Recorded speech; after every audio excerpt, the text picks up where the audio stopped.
আফফানের বেটা ওসমান, তিনি কলেমা পড়ে ঈমান এনে মুসলমান হয়েছিলেন। ওসমানের বয়স যখন ছিল 32, কত বললাম, 32 বছর বয়সে ওসমান গনি কলেমা পড়ে আল্লাহ নবীর হাতে হাত দিয়ে ঈমান এনে মুসলমান হয়েছে। ওমর রাদিয়াল্লাহু যখন নবীর হাতে হাত দিয়ে কলেমা পড়ে মুসলমান হন, ওনার বয়স ছিল তখন 34, কত বললাম, 34। আবু বকর সিদ্দিক রাদিয়াল্লাহু প্রথম নবীর হাতে হাত দিয়ে কলেমা পড়ে যখন মুসলমান হন, আবু বকরের বয়স ছিল 38, কত বললাম, আমার নবীর বয়স তখন 40, আবু বকরের বয়স তখন 38। আবু বকর আসলে নবীর থেকে 2 বছরের বয়সে কম ছিল। আবু বকর সিদ্দিক বিশ্ব নবীর ইন্তেকালের পরে মসজিদে নববী, যেখানে বর্তমান 7,25,000-এর মতো মানুষ একসঙ্গে জামাতে নামাজ পড়ছে, এই বড় মসজিদে ইমামতি করেছেন একটানা 2 বছর। নবীজির ইন্তেকালের পরে সারা সৌদি আরবের দেশের মুসলমানেরা ইরাক, ইরান, কুয়েত, জর্ডান, আরব, পারস্য, তুরস্ক, লিবিয়া, নাইজেরিয়া, ইন্দোনেশিয়া, মালয়েশিয়া, এমন করে যত মুসলিম দেশ আছে সব মুসলিম দেশের মানুষেরা এক বাক্যে আবু বকরকে ভালো মানুষ বলে চিনে নিয়েছিলেন। জোরে বলুন একটু সুবহানাল্লাহ।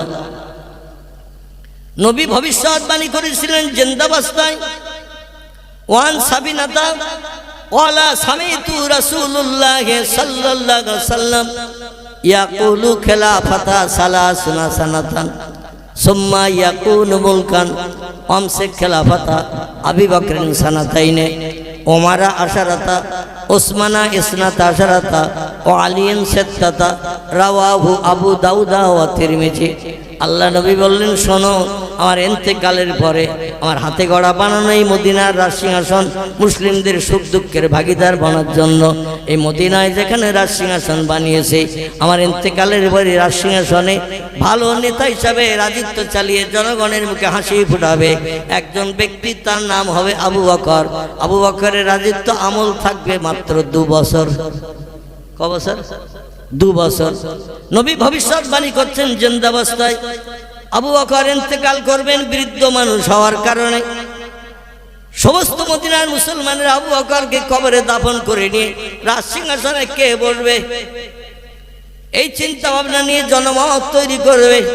সব মুসলমানের ইমানদাররা এক জায়গায় এক বাক্যে বলবে, আবু বকরের পরে যদি রাজসিংহাসনে বসার মতো কোনো ব্যক্তি থাকে, তিনি হলেন খত্তবের বেটা, নাম হলো তার ওমর। কি নাম? ওমর। রাসূল বলছেন, আমার পরে যদি কোনো ব্যক্তি পৃথিবীতে নবী হওয়ার যোগ্যতা অর্জন করত, নবী হওয়ার সুযোগ পেত, লাউকানা ওমারা, আমার পরে নবী হওয়ার মর্যাদা পেত হযরত ওমর। কিন্তু আল্লাহ পাক আমাকে দিয়ে নবীর খাতা শেষ করে দিয়েছেন। ওমর নবী হওয়ার যোগ্য হওয়া সত্ত্বেও সে নবী হতে পারবে না। এই কারণে মুসলমানরা আবু বকরের ইন্তেকালের পরে ওমরকে রাজসিংহাসনে বসিয়ে দিয়েছিলেন। ওমর আশারাতা, আল্লাহ নবী ওমর মদিনার রাজসিংহাসনে বসে জনগণের মুখে হাসি ফুটাবেন একটানা 10 বছর। ক বছর? 10 বছর।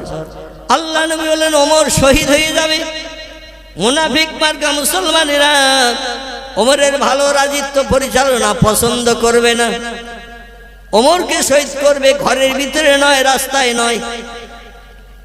ওমর শহীদ হবে এই মসজিদে নববী, যে মসজিদে 1 রাকাত নামাজ পড়লে 50,000 রাকাত নামাজ পড়ার সব নসিবে জুটে যায়। এই মসজিদের নামাজ পড়া অবস্থায় ওমরের প্রাণ নাশ করবে একদল মুনাফিক মার্কা মুসলমানেরা। জোরে বলুন একটু নাউজুবিল্লাহ। আল্লাহ নবী হাতে গড়া মসজিদ, এত দামি মসজিদ, এই মসজিদ দামও পর্যন্ত মুনাফিক মার্কা মুসলমানেরা রক্ষা করে নাই। ফজরের নামাজ পড়াতে ওমর, সে যুগে যিনি হতেন রাষ্ট্রনেতা, তিনি আবার হতেন মসজিদে নববীর ইমাম। আমাদের দেশে যারা জনগণের ভোট পেয়ে প্রধান হয়, মেম্বার হয়, এমএলএ হয়, তারা এসে যদি বলে আজকের জুমার দিন শুক্রবার, আমি তোমাদের জনগণের নেতা, 850 ভোটে উইনার হয়েছে অপর এনটি পার্টির বিরুদ্ধে।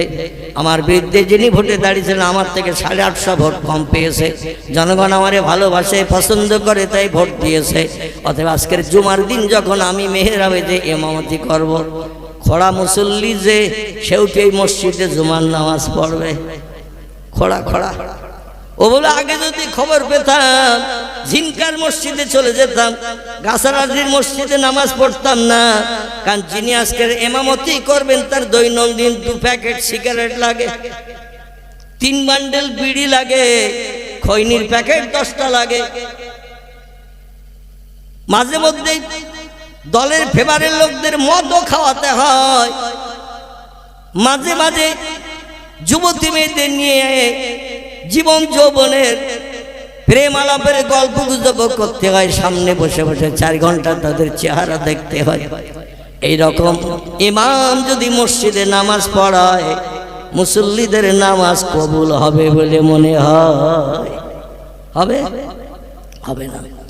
আমার ভাইরা, যিনি হতেন সেই যুগে 1450 বছর আগে, যিনি হতেন রাষ্ট্রনেতা, জনগণ ভালোবেসে পছন্দ করে নেতা বানাতেন, আবার তিনি হতেন জামে মসজিদের ইমাম। জোরে বলুন একটু সুবহানাল্লাহ। মুয়াজ্জিন আজান দিয়েছে মসজিদে নববীতে, আজান দিলে ইমামকে আসার দরকার হবে না? হবে না? মুক্তাদিরও যেমন মসজিদে জামাতে নামাজ পড়তে আসতে হবে, ইমামকেও আসতে হবে। তবে মুসল্লিদের একটু আগে আসলে ভালো হয়, ঠিক না বলুন? ইমাম তো শেষে আসলে দৃষ্টিকটু হবে, অন্তত মুসল্লিদের আগে আসলে ভালো হয়। ইমাম নিজের ঘর থেকে বিবি বাচ্চা রেখে মসজিদে নববীতে নামাজ পড়তে আসছে। আর এক মুনাফিক মার্কা মুসলমান, তার নাম হলো আবু লুলু ফিরোজ দাইলাবি, তার নাম ইসলামিক ইতিহাসে লিপিবদ্ধ হয়েছে। জামার ভিতরে তরবারি লুকিয়ে নিয়ে মসজিদে নববীর প্রথম কাতারে এসে বসে গেছে ইমাম সাহেবের পিছনে। যেখানে মুয়াজ্জিন দাঁড়িয়ে একামত দেয়, আল্লাহু আকবার, আল্লাহু আকবার, আশহাদু আল্লা ইলাহা ইল্লাল্লাহ, এভাবে হাইয়া আলাস সালাহ, হাইয়া আলাল ফালাহ।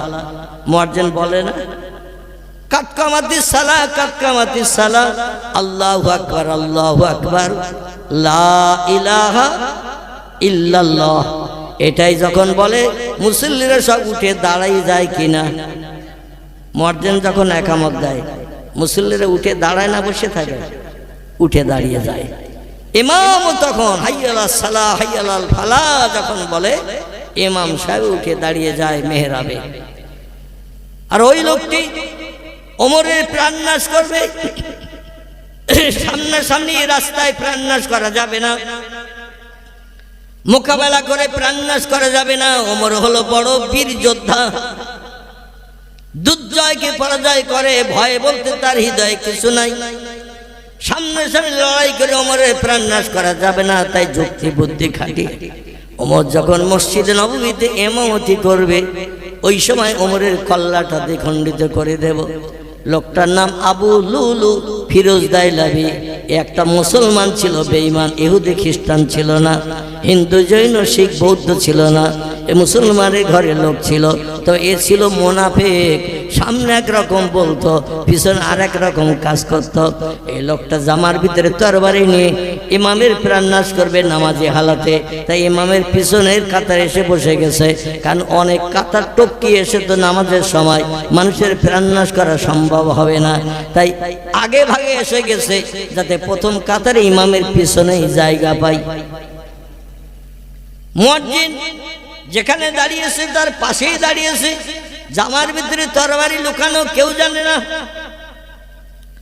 ওমর সূরা কিরাত শুরু করে দিলেন, আলহামদুলিল্লাহি রাব্বিল আলামিন আর রহমানুর রহিম। ফাতিহা শেষ করলেন। কোরআনের একটা সূরা ফজরের সময় একটু লম্বা সূরা পড়লেন। সূরা কিরাত মুসল্লিরা শুনতে শুনতে পাগল পারা হয়ে গেছে। অধিকাংশ নবী সাহাবীদের মুখে শোনা, নবী সাহাবীরা বর্ণনা করেছেন, ওমর যখন নামাজে দাঁড়িয়ে কিরাত পাঠ করতেন মনে হতো আল্লাহর আসমানে ওহী পৃথিবীতে বর্ষণ হচ্ছে। একটু জোরে বলুন।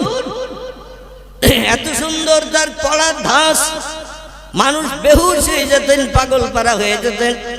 সূরা কিরাত শেষ করে ওমর আল্লাহু আকবার বলে রুকুতে গেছেন। রুকুর তাসবিহ পাঠ করলেন, সুবহানা রাব্বিয়াল আযীম, সুবহানা রাব্বিয়াল আযীম। কবার পড়তে হয়? 3 বার। উর্দু সংখ্যায় 5 বার, 7 বার, 9 বার পড়তে হয়। যাই হোক, তিনি তাসবিহ পাঠ করে সামি আল্লাহু লিমান হামিদা বলে দাঁড়িয়ে গেলেন। মুক্তাদিরাও তার সঙ্গে দাঁড়িয়ে গেল। আল্লাহ কোরআনে বলছেন, আরকাউ মার রাকিইন ওয়াসজুদু মাস সাজিদিন। ইমাম যখন রুকু করবে ইমামের দিকে তোমরাও রুকুতে যাও, ইমাম যখন সিজদায় যাবে তোমরা ইমামের দিকে সিজদায় যাও, ইমাম যখন ডাইনে বামে সালাম ফিরাবে ইমামের দিকে তোমরাও সালাম ফিরিয়ে দাও। ইমামের আদর্শের অনুকরণ করলে তোমাদের নামাজ ইমামের নামাজের সঙ্গেই কবুল হয়ে যাবে। হযরত ওমর সামি আল্লাহু লিমান হামিদা বলে দাঁড়িয়ে গেলেন, মুক্তাদিরাও দাঁড়িয়ে গেল। এবার হযরত ওমর আল্লাহু আকবার বলে সিজদায় গেলেন। মুক্তাদিরা সব দাঁড়িয়ে থাকবে তো, হ্যাঁ?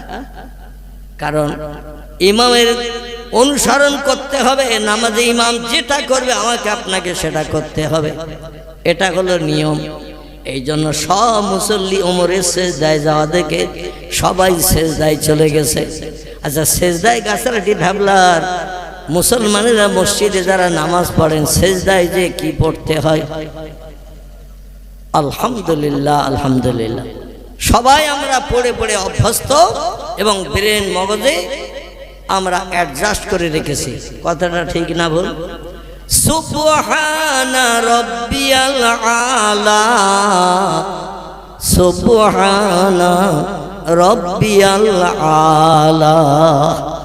তাসবিহটি হলো আরবি ভাষা। কি ভাষা বললাম? এই যে সুবহানা রাব্বিয়াল আলা, এই শব্দটা হলো আরবি ভাষার শব্দ। আচ্ছা, এর বাংলা অর্থ কেউ বলতে পারবেন? বাংলা মানে কি? না পারলে আমি আসি। পারবেন এর বাংলা অর্থটা কি? তাহলে আমি বলে দেই। সুবহান শব্দের অর্থ হলো যার নামের পবিত্রতা প্রকাশ করছি তিনি হলেন চির পবিত্র। তিনি খান না, ঘুমান না, পেশাব করেন না, পায়খানা করেন না, তার স্বামী স্ত্রীর মিলন নাই, রোগ বেমারি হয় না, দেহ ফ্র্যাকচার হয় না। আমাদের কিছু কিছু কাজ করার কারণে দেহ নাপাক হয়ে যায়, ফ্র্যাকচার হয়ে যায়। স্বামী স্ত্রীর মিলন করলে গোসল ফরজ হয়ে যায়, বাইশরে গেলে অজু প্রয়োজন হয়, হয় না? হয় না?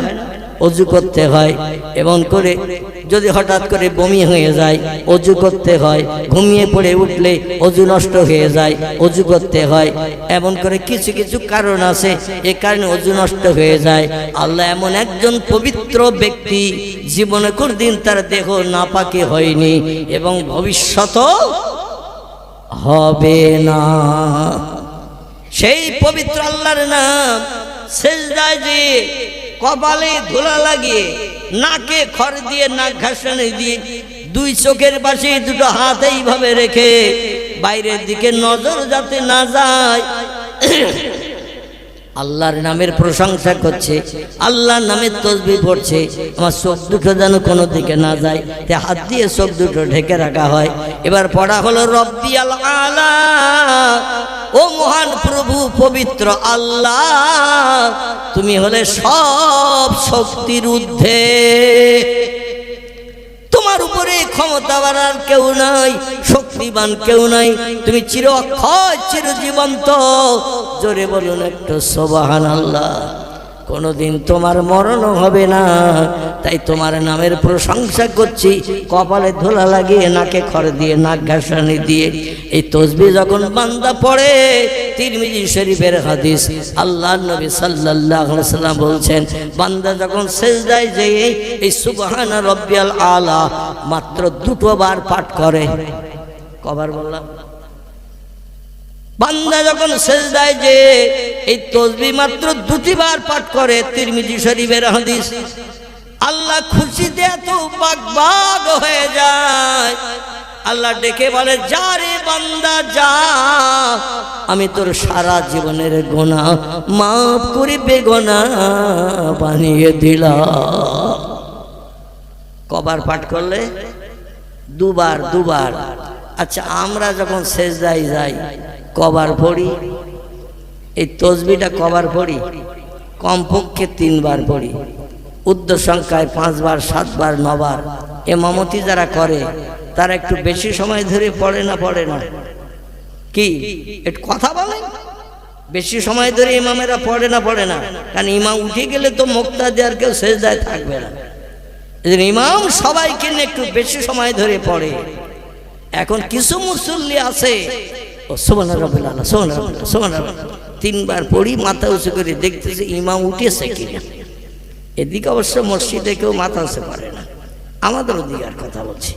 এখানকার লোকের নামে বদনাম দেব না, কারণ অসুস্থ মানুষ, এখনো পূর্ণ সুস্থতা পাই নাই। 4 বছর কঠিন রোগে আক্রান্ত ছিলাম। কবরে যাত্রীকে আল্লাহ পাক উঠিয়ে আবার চেয়ারে বসার তৌফিক দান করেছেন।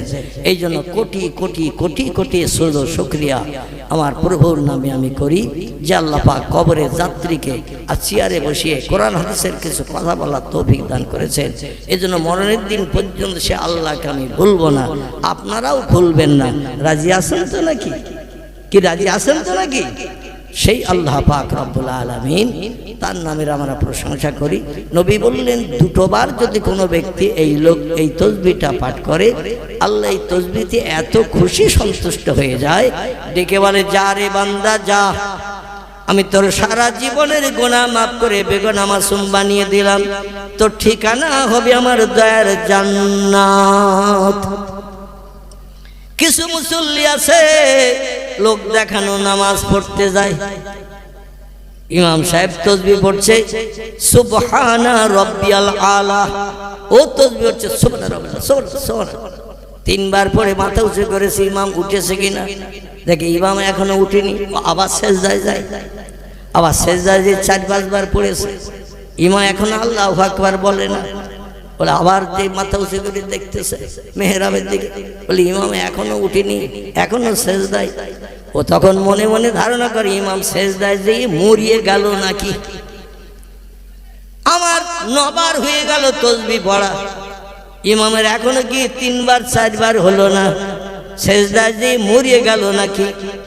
মানুষ মসজিদে যায়, গায়ে যেন ওদের বিষ লাগা মতো হয়, ছটফট ছটফট করে। আর চায়ের দোকানে, ক্যারাম বোর্ডের মজলিসে, তাসের আড্ডায়, টেলিভিশনের পর্দার সামনে যখন মুসলমানেরা বসে থাকে, কখন ঘন্টার পর ঘন্টা পেরিয়ে যায় খেয়াল রাখে না। কথাটা ঠিক বললাম না ভুল বললাম? বাড়ির বাচ্চারা মাঝে মাঝে আসে, তোর বাপের ডাক, রাত 11টা বেজে গেছে এখনো বাড়ি আসলো না, আর কত সময় বসে থাকবো খাওয়ার জন্য। সারাদিন কাজকর্ম করে করে দেহ ক্লান্ত হয়ে গেছে, রান্না বান্না সেই 9টার ভিতরে শেষ হয়ে গেছে, এখনো তোর বাবা বাড়ি আসে না কেন? যা মোড়ের মাথায় যা, চার দোকান আছে যেখানে, ওখানে যা। যেই দেখে এখন অধিকাংশের চায়ের দোকানে 4 কোনা বাক্স আছে না নাই? 4 কোনা বাক্স বুঝেন তো নাকি? টেলিভিশন, টেলিভিশন, ঘরের টেলিভিশন এখন আউট হয়ে গেছে। কিছু দিন আগে অধিকাংশ ঘরে এই 4 কোনা বাক্স টেলিভিশন রাখা হতো, শেষ ওই অনুষ্ঠান, খবরাখবর, এটা ওঠা, নায়ক নায়িকারে দেখার জন্য। বর্তমান প্রযুক্তির যুগে টেলিভিশন এখন আউট হয়ে গেছে ঘর থেকে, কারণ ঘরে যে আগে টেলিভিশন দেখতে হতো, মানুষের ফটো টটো দেখতে হতো, এখন টেলিভিশন পকেটে পকেটে ঘুরতেছে। ঠিক বললাম না ভুল বললাম? অধিকাংশ ব্যক্তির কাছে এখন টাচ মোবাইল, ঠিক এতটা লম্বা টাচ মোবাইল, এই মোবাইল একটুখানি হাতের শুধু ঘষণ দিলেই, একটু টাচ করলেই সঙ্গে সঙ্গে মনের মানুষ বেরিয়ে যায় না, যায় না। যে কোনো ছায়াছবির অনুষ্ঠান দেখতে চাইলে শুধু একটু এদিক ওদিক ঘষাঘষি করলেই কাজ মিটে যায়। আর রাস্তাঘাটে, পথে হাটে, মাঠে, বাজারে মনের শখ মিটানোর জন্য টাচ মোবাইলটাই হলো এনাফ, যথেষ্ট। যার কারণে বাড়ির ওই 4 কোনা বাক্স এখন আউট হয়ে গেছে। অধিকাংশ মেয়েরা, বাচ্চারা, ছেলেরা, বাচ্চাদের এখন কিছু খাওয়াতে গেলে আগে মোবাইল চালু করে দিতে হচ্ছে। মোবাইল চালু না করলে বাচ্চারা এখন খাবার খাচ্ছে না। কি সর্বনিশ যুগ তৈরি হয়ে গেছে। আল্লাহ নবী সাল্লাল্লাহু আলাইহি ওয়াসাল্লাম জানিয়েছেন, ফটো দেখা হারাম, ফটো তৈরি করা হারাম, ঘরে ফটো রাখা হারাম। যে ঘরে ফটো রাখা হয় ক্যালেন্ডার, পিকচারে, টেলিভিশনের পর্দায়, ওই ঘরে আল্লাহর রহমতের ফেরেশতা আসে না। ওই ঘরে কোনো নামাজ কালাম তাসবিহ তাহলিল কোরআন তেলাওয়াত জিকির আজকার মাহবুদের দরবারে কবুল হয় না। চিল্লায় বলুন একটু নাউজুবিল্লাহ। আমি অতীতকাল থেকে ব্যবহার করি, এই দেখতে পাচ্ছেন তো সবাই, এইটাই শুধু একটু মানুষের সঙ্গে কথা বলার জন্য, একটু ফোনে কথা বলার জন্য এইটাই ব্যবহার করি। আমার এই মোবাইল অতীত থেকে নিয়ে বর্তমান পর্যন্ত প্রায় 20-25 বছর কাল হয়ে গেল। এছাড়া আমি অন্য মোবাইল ব্যবহার করি না, কারণ নবী যেটা হারাম বলেছেন আমি সেদিকে দৃষ্টি নিক্ষেপ করে অগ্রসর হতে চাই না। আল্লাহ আপনাদেরও সেই তৌফিক দান করুন। সকলে বলুন আমিন, জোরে বলুন একটু আমিন। আমার ভাইরা, আসুন এবার আপনাদের নিয়ে যাই সেই ওসমান গনি রাদিয়াল্লাহর কাছে, যে ওসমান গনি রাদিয়াল্লাহর কথা বলতে যে ওমর রাদিয়াল্লাহর কথা বলছিলাম। ওমর রাদিয়াল্লাহ ফজরের জামাতে শরীক হয়ে যখন সেজদায় যে সুবহানা রব্বিয়াল আলা পাঠ করছেন, ওই সময় আবু লুলু ফিরোজ দাইলাবি সেজদায় না যেয়ে ওই কাতারে উঠে দাঁড়িয়েছে। জামার ভিতর থেকে শানিত তরবারি বার করে নিয়ে দুটো ধাপ সামনে গিয়ে যে ওমরের গর্দানের কাছাকাছি যে এত জোরে এক কোপ মেরেছে, একে কোপে উপরের থেকে কাটতে কাটতে তলার হুড়কুনি আর শ্বাসনালী, যেটা দিয়ে শ্বাস নিঃশ্বাস বয় আর যেটা দিয়ে খাবার খেলে পেটে যায়, এই দুটো ছাড়া বাকি রগ, শিরা, হাড়, হাড্ডি সব কেটে গিয়েছিল এক কোপে। বোঝা গেল? ঘাড়ের দিক থেকে এমন একটা কোপ মেরে দিয়েছে যে কোপ মারার কারণে উপরের দিক থেকে সেজদায় ছিল, সেজদায় থাকার কারণে পিছন দিক থেকে কোপ মেরেছে। একে কোপে গর্দানের শ্বাসনালী আর হুড়কুনি ছাড়া বাকি সব কেটে গেছে। ওমর রাদিয়াল্লাহর দেহ দিয়ে রক্ত যেন নদীর স্রোতের মতো বইতে শুরু করেছে। কাঁধে পড়ে গেলেন তিনি, সেজদা থেকে আর উঠতে পারলেন না। গোগোশোষ একটা আওয়াজ হচ্ছে শ্বাসনালী হুড়কুনি দিয়ে। মানুষ দেখি 5 বার 7 বার 10 বার সুবহানা রব্বিয়াল আলা পড়লাম, সুবহানা রব্বিয়াল আলা পড়লাম, কিন্তু ইমাম কেন ওঠে না? আর শব্দ হচ্ছে ইমামের দিক থেকে। মাথা উঁচু করে তাকিয়ে দেখে ওমর রাদিয়াল্লাহু কাঁধে পড়ে গেছে, রক্তের ললিহান দ্বারা মসজিদের নববীতে ছুটতে শুরু করেছে। মানুষ সামনে পিছনে তাকিয়ে দেখে একজন ব্যক্তি তরবারি রক্তমাখা তরবারি নিয়ে এক একটা লাইনের ধাপ ডিঙিয়ে ডিঙিয়ে লাফ মেরে মেরে পেরিয়ে যাচ্ছেন। সামনের মানুষরা বলো খুঁজ খুঁজ হাজার রাজুল, ওই যে লোকটা পিছনের দিকে এমন করে ধাপ কেটে কেটে লাফিয়ে লাফিয়ে পালিয়ে যাচ্ছে, ওই লোকটারে তাড়াতাড়ি করে ধরো। পিছনে মুক্তাদি যারা ছিল মসজিদের ভিতরে, ওই লোকটারে পাজা করে ধরে ফেললো। ধরে ফেলার পরে ওমর রাদিয়াল্লাহু তখনও হায়াতে বেঁচে রয়েছেন, কার শ্বাস নিঃশ্বাস পড়ছে, হুড়কুনিটাও কাটেনি যেটা দিয়ে খাবার পেটে যায়। এই দুটো বাকি তো রক্ত বয়ে যাচ্ছে। ওমরের কাছে লোকটা নিয়ে আসা হলো, হুজুর আপনার প্রাণ নাশ করেছে নামাজি হালাতে, যা অবস্থা আপনি তো বাঁচবেন না। এখনকার মতো প্রযুক্তি যুগের ট্রিটমেন্টও তখন ছিল না।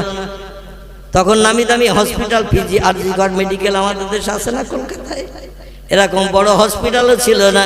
এই কারণে ওরা ধারণা করলো মারা তো অবশ্যই যাবে রক্ত শূন্য হয়ে গেলে। এখন যিনি তরবারি মেরেছেন তারে কি করব? উনি রাষ্ট্রনেতা, কি বলেন শুনি। ওমর রাদিয়াল্লাহকে জিজ্ঞাসাবাদ করা হলো, এই লোকটা আপনারে তরবারি মেরেছে হুজুর, আপনি তো বাঁচবেন না, ইন্তেকাল করবেন, কি করা যাবে আপনার এই প্রাণনাশ করা শত্রুকে? ওমর রাদিয়াল্লাহু বললেন ওর একটা ভালো ঘরের ভিতরে রেখে দাও। কি বলেছেন? ভালো ঘরের ভিতরে রেখে দাও, ভালো মন্দ খাবার পরিবেশন করবে, ওই লোকটার সঙ্গে যেন কোনো দুর্ব্যবহার করবে না। আর আমি মারা গেলে মদিনায় তো হই হুল্লোড় পড়ে যাবে। আমারে যখন তোমরা গোসল করিয়ে কাফন পরিয়ে জমিনের তলায় দাফন করবে, দাফন কাজ শেষ হয়ে গেলে মদিনা যখন স্বাভাবিক হয়ে যাবে, ওই সময় লোকটারে ওই ঘর থেকে বার করে নিয়ে এসে জিজ্ঞাসাবাদ করবে কি কারণে মদিনার রাষ্ট্রনেতা খলিফাতুল মুসলিমিন হযরত ওমরকে তরবারি দিয়ে নামাজি হালাতে কেন প্রাণনাশ করেছো, কেন তুমি আঘাত করেছো বলো।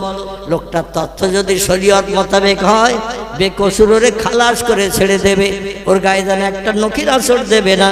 আর ইসলাম শরীয়তের আইনে লোকটা যদি অন্যায়ভাবে আমার প্রাণ নাশ করে মুসলমানদের কাঁদিয়ে রেখে চলে যায়, শরীয়তে আইনে আল কতলু বিল কতল, কতলের বদলা হলো কতল। এই জন্য তার শরীয়তের আইন কোরআনের ফয়সালা, ওরও প্রাণ নাশ করি, আমার বিবি বাচ্চা যেমন বিধবা এতিম হয়ে যাবে আমি মারা যাওয়ার পর, ওরও বিবি বাচ্চাকে বিধবা এতিম বানিয়ে দেবে। এটা হলো শরীয়তের মাসআলা। জোরে বলুন একটু সুবহানাল্লাহ। ওমর রাদিয়াল্লাহু দাফন হবে, গোসল করানো হলো। খুব ভালো করে শোনেন, আমি শেষের দিকে নিয়ে যাচ্ছি। দাফন হয়ে হবে, গোসল হলো, কাফনের কাপড় পরানো হলো, খাটিয়ায় লাশ রাখা হলো। কোথায় দাফন করা যাবে এ নিয়ে মুসলমানদের ভিতরে দুটো দল তৈরি হয়েছে। কথা বললাম, দুটো দল তৈরি হয়েছে। একদল নবীর সাহাবীরা বলছে বিশ্ব নবীর হাতে গড়া নবীর রওজা মোবারকের পূর্ব দিকে বিশাল বড় একটা কবরস্থান আছে, যে কবরস্থানের নাম হলো জান্নাতুল বাকি।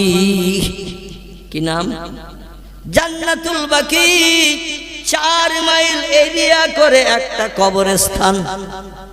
কমাইল বললাম, কমাইল 4 মাইল এরিয়া করে একটা কবরস্থান প্রাচীর দিয়ে ঘেরা।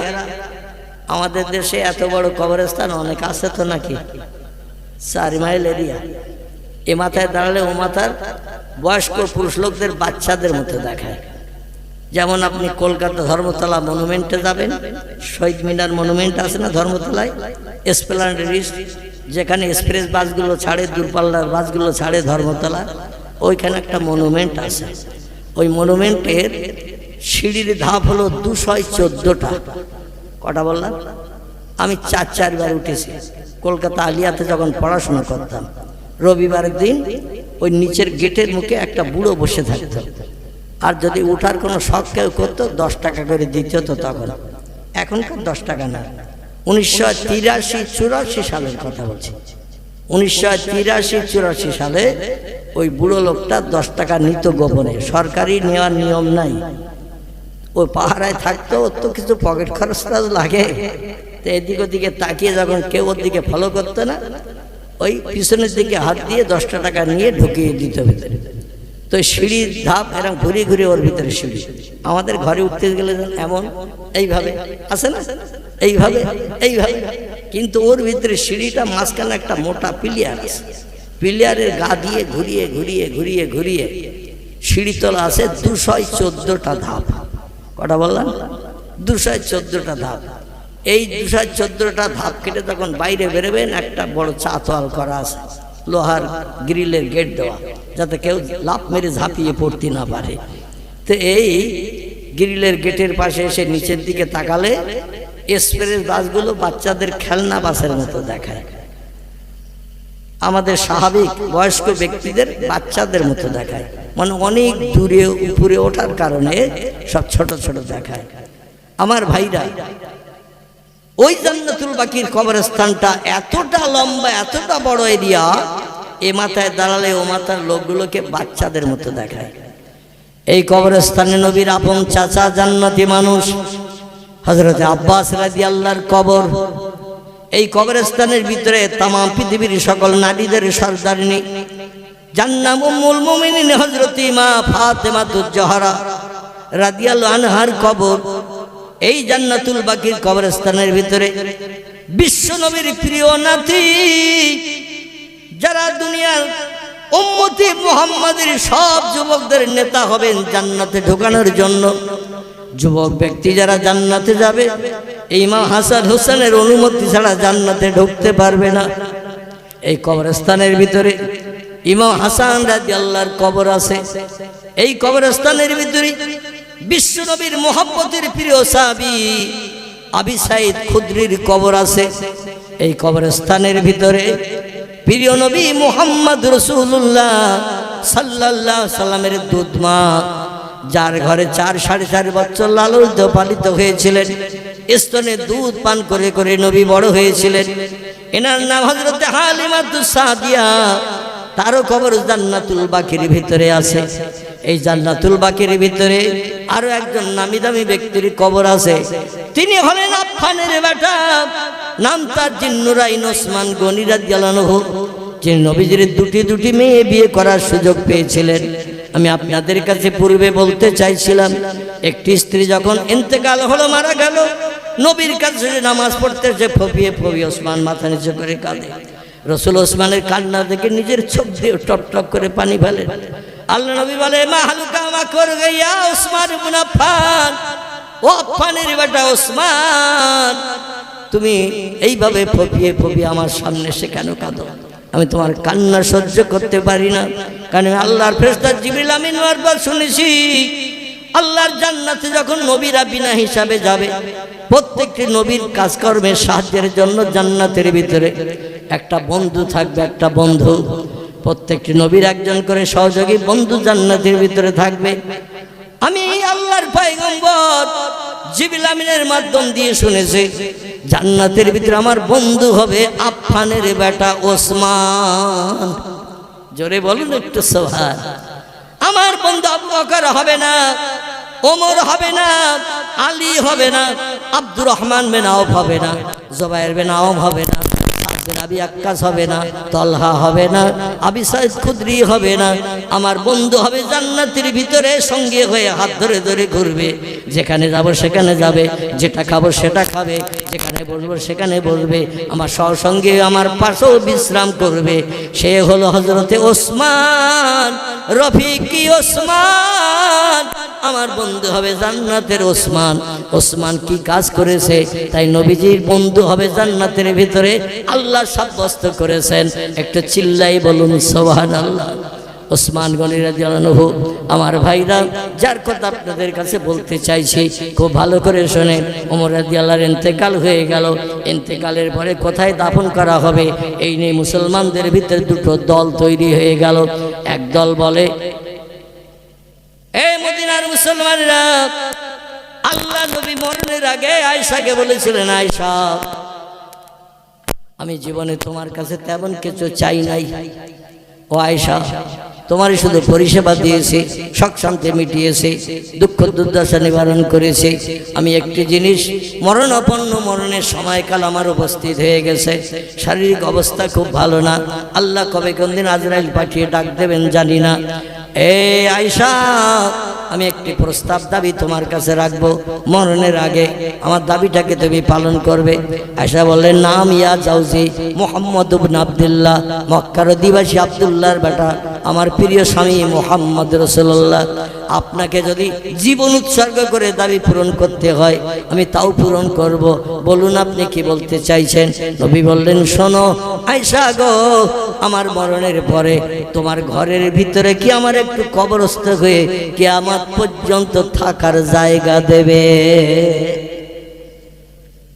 আল্লাহর পয়গম্বর আয়েশাকে বলছেন, তোমার ঘরের ভিতরে কিয়ামত পর্যন্ত আমাকে একটু থাকার জায়গা দেবে, কবরস্থ করবে? আমরা স্বামী স্ত্রী কত মহব্বত, কত প্রেম, কত ভালোবাসা এই পৃথিবীতে তৈরি করে নজরে সৃষ্টি করি। মরণের আগে স্ত্রীকে একটু বলবেন, আমার বাবার জমি আমি টাকা পয়সা খরচ করে ঘর বেঁধেছি, 25 বছর 27 বছর আমার সঙ্গে ঘর সংসার করছো বিবাহের মাধ্যম দিয়ে, আমি মারা গেলে 5 তলায় যেন কবর দিও না, পুকুরের ভেড়িতে যেন কবর দিও না। আমার কবরটা তুমি যে ঘরে আমার মরণের পরে থাকবে, এই ঘরের ভিতরে খাটের তলায় আমার কবরটা একটু দিও। কোথায় বললাম? যে ঘরে তুমি রাত্রিবেলা বিশ্রাম করবে থাকবে, এই ঘরে তক্ত গোশ কিংবা খাটের তলায় আমার কবরটাকে একটু দেবে। আপনাদের গাছারাটির মেয়েরা অবশ্যই সবাই রাজি হয়ে যাবে মনে হয়, কিন্তু আমাদের নেওরা গ্রামের একটা মেয়েও রাজি হবে না। বলবে যেখানে কবরস্থান মরে যাও সেখানে দেব, আর এমন জায়গায় কবর দেব পুকুর ঘাটে গেলে মাথা উঁচু করলে যেন তোমার কবর নজরেও দেখতে না পাই। কারণ পুকুর ঘাটে যে গোসল করতে যে যদি কবর দেখে ভয় লাগতে পারে। কোনো মেয়েকে যদি বলা হয় 47 বছর স্বামীর নিয়ে এক বালিশে মাথা দিয়ে শুয়েছ, আর নবীর সুন্নত হলো স্বামী স্ত্রী এক বালিশে মাথা দিয়ে শোয়া। মাথা দিয়ে স্বামী স্ত্রী যত সময় এক বালিশে মাথা দিয়ে শোবে, আল্লাহ নবী বলছেন ঘুমানোটাও আল্লাহর দরবারে ইবাদতে গণ্য হবে। আচ্ছা, আমাদের দেশে স্বামী স্ত্রী আমরা শুই কটা বালিশ নিয়ে? একটু কথা বলে, কটা বালিশ নিয়ে শুই রাতের বেলা? আল্লাহু আকবার। আমার মনে হয় এই গাছারাটির লোক বালিশ মাথায় দেয় না, মানে আওয়াজ তো পাচ্ছি না। কটা বালিশ নিয়ে শুই? দুটো। কিন্তু বিয়ের সময় দাঁড়ান, বিয়ের সময় বাবা যখন একটা খাট তক্ত গোশ মেয়ের দেয়, দেখবেন বালিশ কিন্তু তিনটে দেয়। ঠিক বললাম না ভুল বললাম? মেয়ের বাবা বালিশ দেয় তিনটে, দুটো বালিশ মাথায় দেওয়ার জন্য জামাই একটা মাথায় দেবে, মেয়ে একটা মাথায় দেবে, আর একটা খেজুর গাছ লম্বা যারে পাশ বালিশ বলা হয়, এটা দেয় না? দেয় না? এই পাশ বালিশ একটা দেয়, যারা দুজনের মাঝখানে খেজুর গাছ একটা লম্বা হয়ে শুয়ে থাকে। স্বামীর দেহের সঙ্গে স্ত্রীর টাচ হবে না, স্ত্রীর দেহের সঙ্গে স্বামীর টাচ হবে না। আমাদের দেশের মেয়ের বাবারা এই নিয়মটা চালু করে দিয়েছে, জামাই মেয়ের সঙ্গে যাতে গাঢ়তর সম্পর্ক, মহব্বত, ভালোবাসা তৈরি না হয়। আল্লাহ নবী মেয়ে বিয়ে দিলেন আর মাত্র একখানা বালিশ দিয়েছিলেন ফাতেমাতুজ জোহরাকে। জোরে বলুন সুবহানাল্লাহ। কটা? একখানা বালিশ। মসজিদে নববীতে পয়গম্বর নবীর পাশে থাকেন আয়েশার ঘরে, আর ফাতেমার বিয়ে দিয়ে মদিনা থেকে 8 মাইল দূর, 12 কিলোমিটারের মতো দূর, ওইখানে একটা খেজুর বাগান আছে, নাম তার জুলহলাইব। কি নাম বললাম? এই জুলহলাইব খেজুর বাগানে নবীজি ফাতেমার ঘর সংসারের জন্য একটা ভাড়া বাড়ি ঠিক করে দিয়েছিলেন। ভাড়া বাড়ি।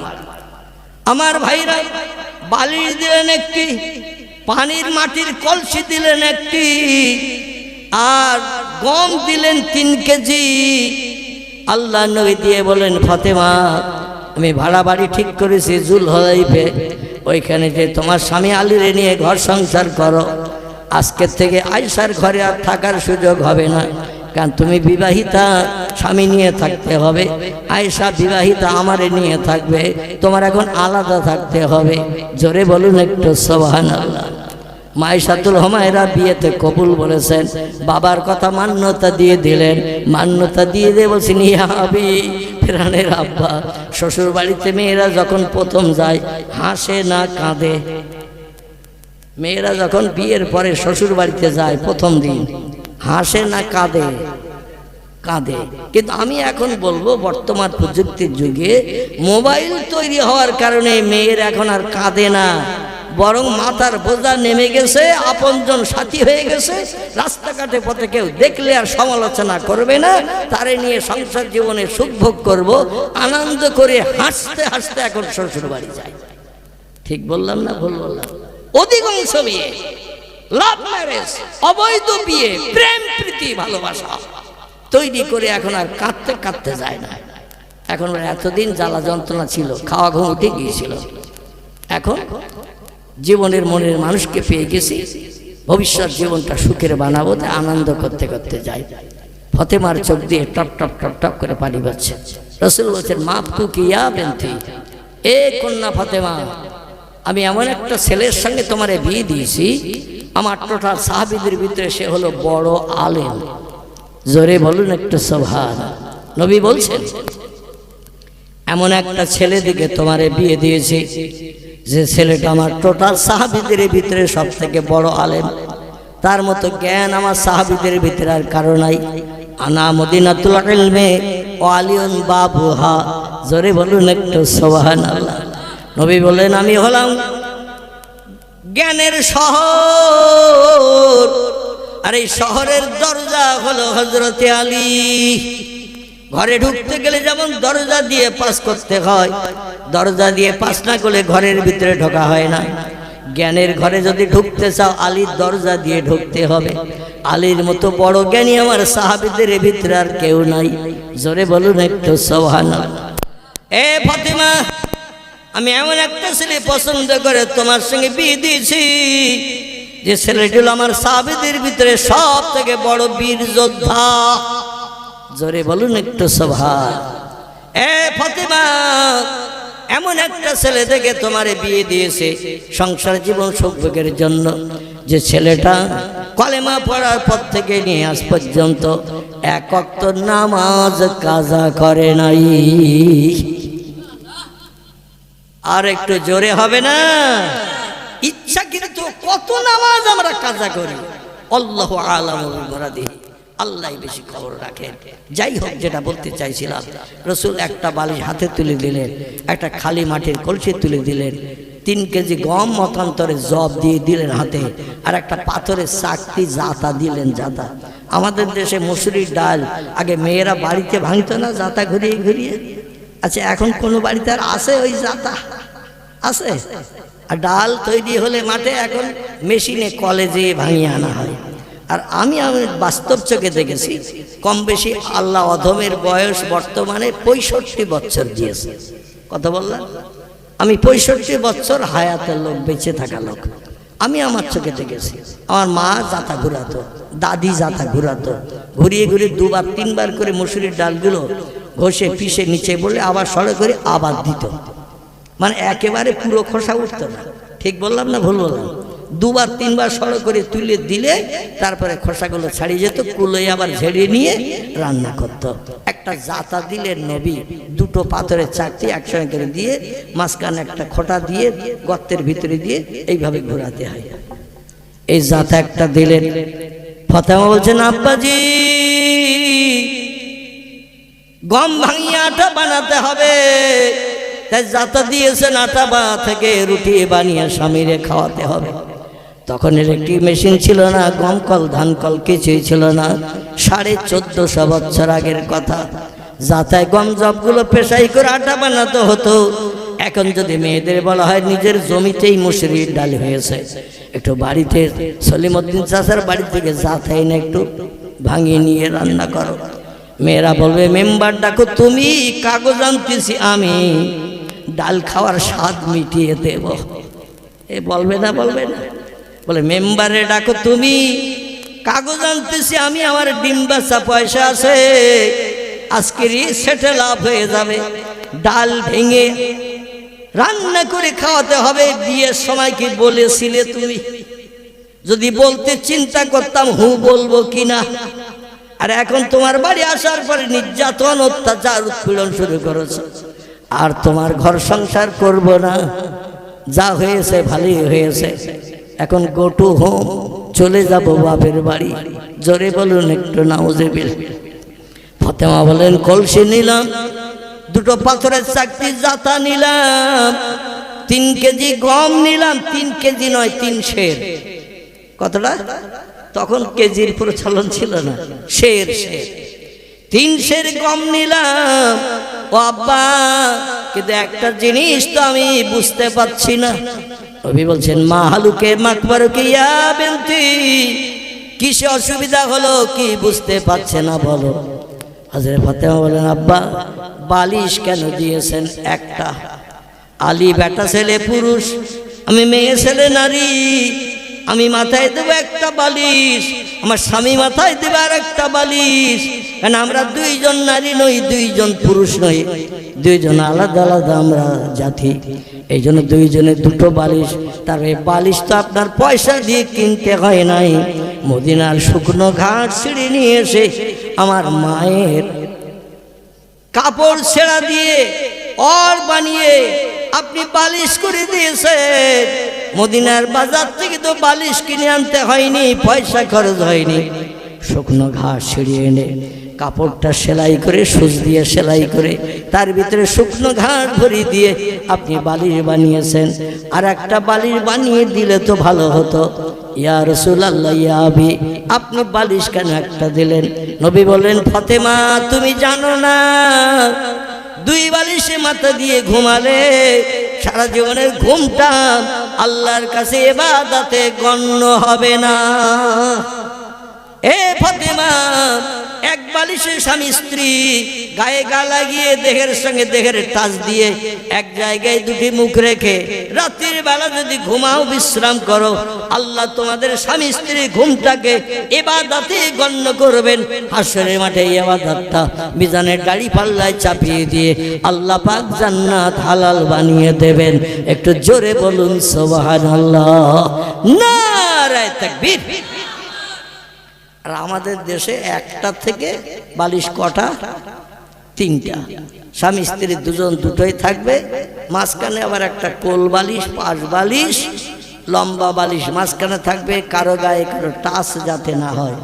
এতে স্বামী স্ত্রীর মহব্বত, প্রেম, ভালোবাসা বাড়বে বলে মনে হয়? বাড়বে?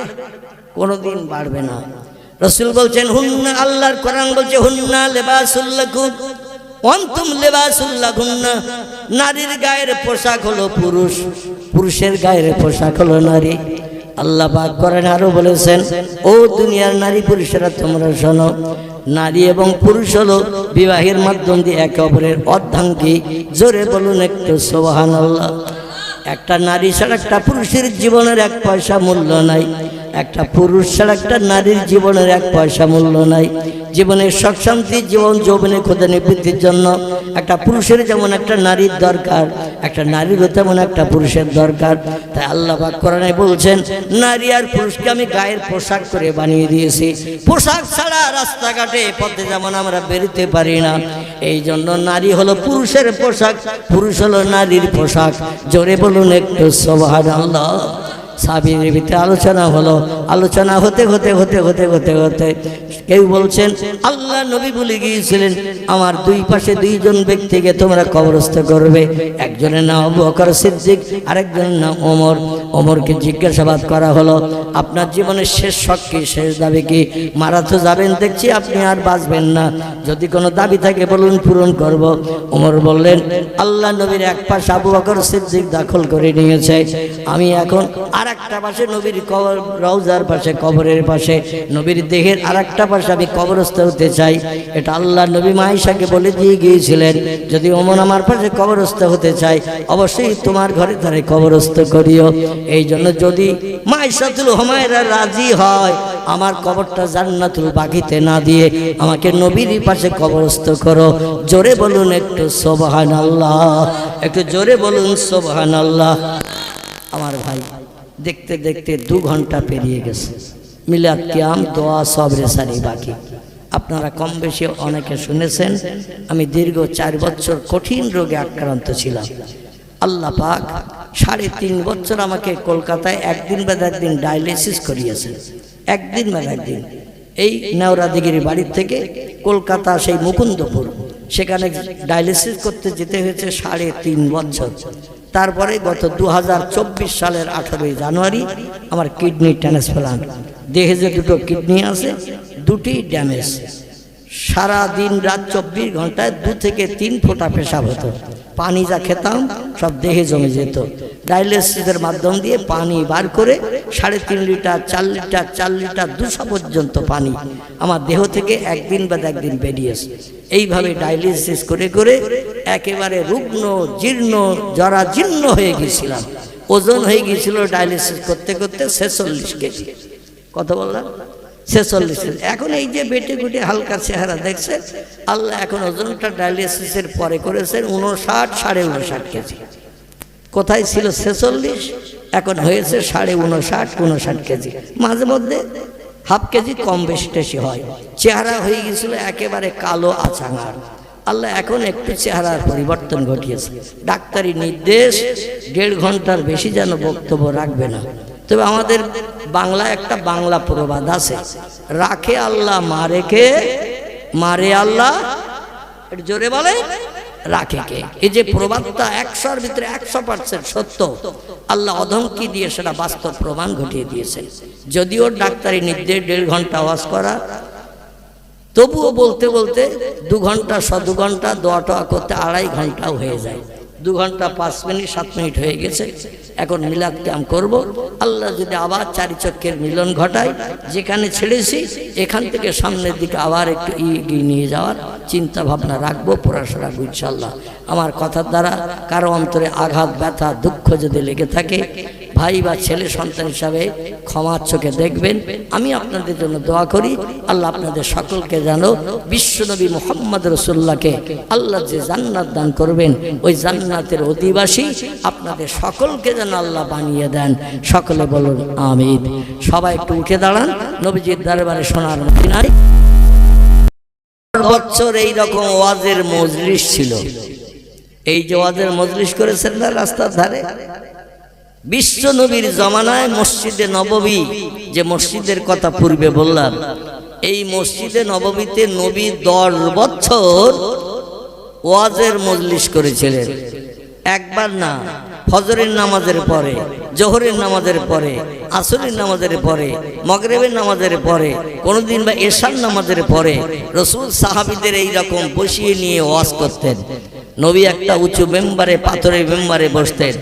এখন যেমন বক্তারা একটু চেয়ারের ওপরে বসে, আবার স্টেজ করলে স্টেজেও বসে, ওই রকম রাসূলের মুখ দেখার জন্য সাহাবীরা পাথরের উপরে পাথর সাজিয়ে একটা স্টেজ বানিয়েছিলেন, যাতে পিছনে সাহাবীরা, হাজার হাজার সাহাবীরা পেছনে থাকতো। তারা 5 ওয়াক্ত বা জামাত নবীর পিছনে নামাজ আদায় করত। রাসূল পাক সাল্লাল্লাহু আলাইহি সাল্লাম 10 বছর একটানা মসজিদে নববীর মেম্বারে দাঁড়িয়ে ইমামতি করেছেন। জোরে বলুন একটু সুবহানাল্লাহ। এই মেম্বারে নবী নামাজের পরে মেম্বারে বসে সাহাবীদের দিকে এইরকম তাকিয়ে, বর্তমানের বক্তারা যেমন তাকিয়ে ওয়াজ করে, রাসূল পাক সাল্লাল্লাহু আলাইহি সাল্লাম ওয়াজ করতেন। আল্লাহ নবী যখন কোনো উপদেশের কথা বলতেন, পয়গম্বরের কথা বলছি, নবী যখন কোনো বক্তব্য রাখতেন, সাহাবীরা আনমনা হয়ে গেলে নবী জিজ্ঞাসা করতেন, আমি কি বললাম? যারা একাগ্রতা নিয়ে শুনতো তারা বলতো, ইয়া রাসূলুল্লাহ আপনি এইটা বলেছেন। যারা আনমনা থাকতো তারা চুপ করে বসে থাকতো। আপনারা যেমন শোনার পরও বসে থাকতেন, আমার কথা শোনার পরও বসে থাকতেছে না, তারা আনমনা হলে চুপ করে বসে থাকতেন। আর যারা সজ্ঞানে শুনতেন তারা সঙ্গে সঙ্গে বলতেন। রাসূল একটা কথা সাহাবীদের কাছে এতবার জিজ্ঞাসা করতেন, একটা কথা কতবার?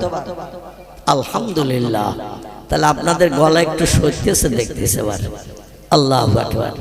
বক্তা শ্রোতা কথার বিনিময় করলে ওই মজলিসে জজবা তৈরি হয়, আর যে মজলিসে জজবা তৈরি হয়, আল্লাহর আসমানের সমস্ত রহমতের দরজা আল্লাহ খুলে দিয়ে ওই মজলিসে রহমত বর্ষণ করায়। জোরে বলুন সুবহানাল্লাহ।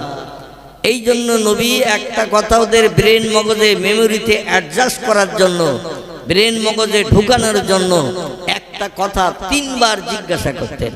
3 বারই সাহাবীরা একই উত্তর দিতেন। আমি আপনাদের কাছে একবার জিজ্ঞাসা করছি, তাও আপনারা কথা বলতে চাচ্ছেন না। একটা কথা যদি 3 বার জিজ্ঞাসা করি, আপনাদের অনীহা আসবে কিনা? হুজুর এক কথা 3 বার বলে, এই জন্য আমার 3 বার যাতে বলতে না হয়, একবার বলবো উত্তর দেবেন। আর বিশ্ব নবী সাহাবীরা উত্তর দিতেন। এই উত্তর যদি আপনারা দেন, নবীর একটা সুন্নত আদায় হবে। কি আদায় হবে? নবীর একটা সুন্নত আদায় হবে।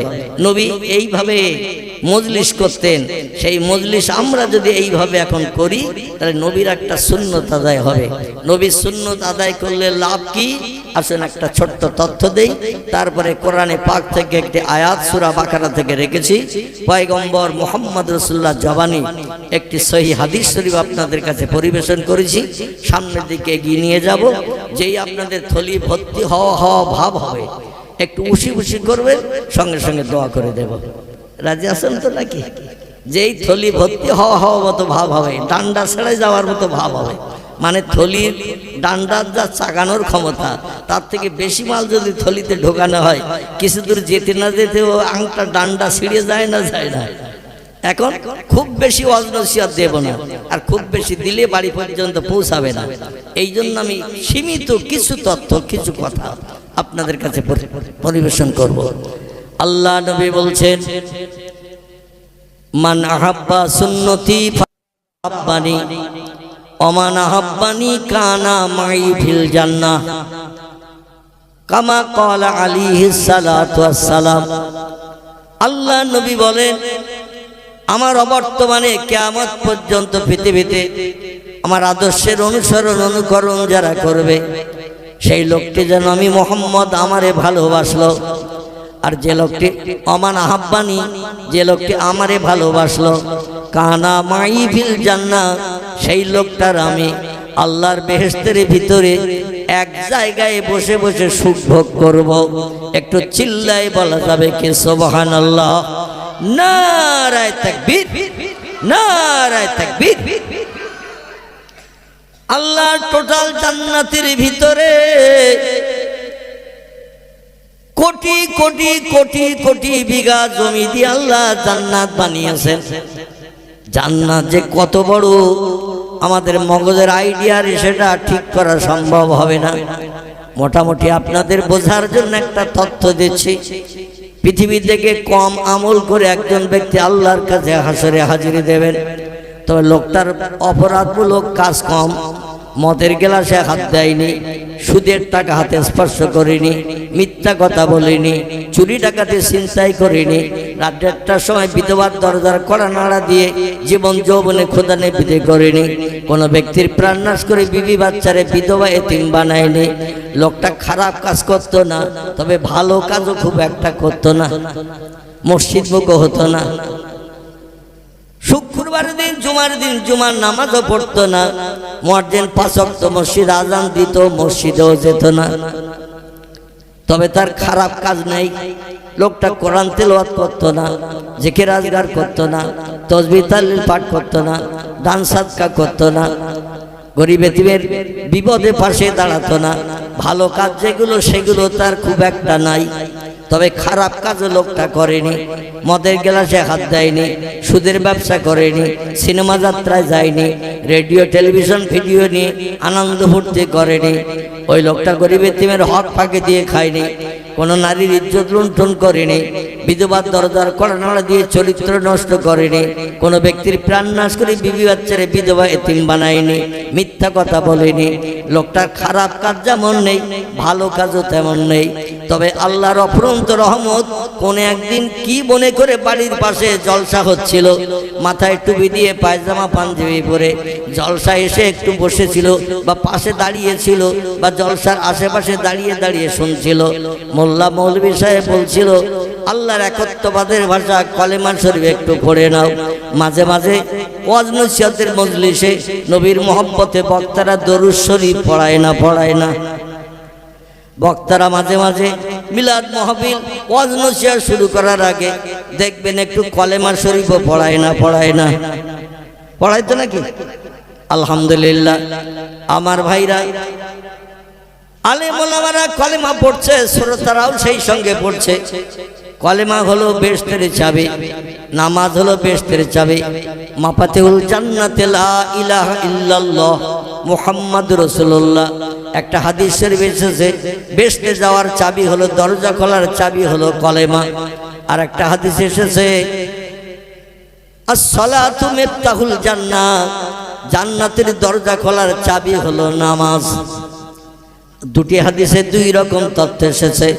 যাই হোক, আল্লাহর নবীর প্রিয় সাহাবী, যার নাম হযরতে ওসমান গনি রাদিয়াল্লাহু আনহু, বিশ্ব নবীর প্রিয় জামাই ছিলেন যিনি, নবীজির জামাই ছিলেন হযরতে ওসমান গনি। এই ওসমান গনি নবীজির দুটি মেয়ে পরস্পরাই বিয়ে করার সুযোগ পেয়েছিলেন। জোরে বলুন একটু সুবহানাল্লাহ। ইসলাম শরীয়তে এক মায়ের দুই মেয়ে, ইসলাম শরীয়তে বিয়ে করা নাজায়েজ।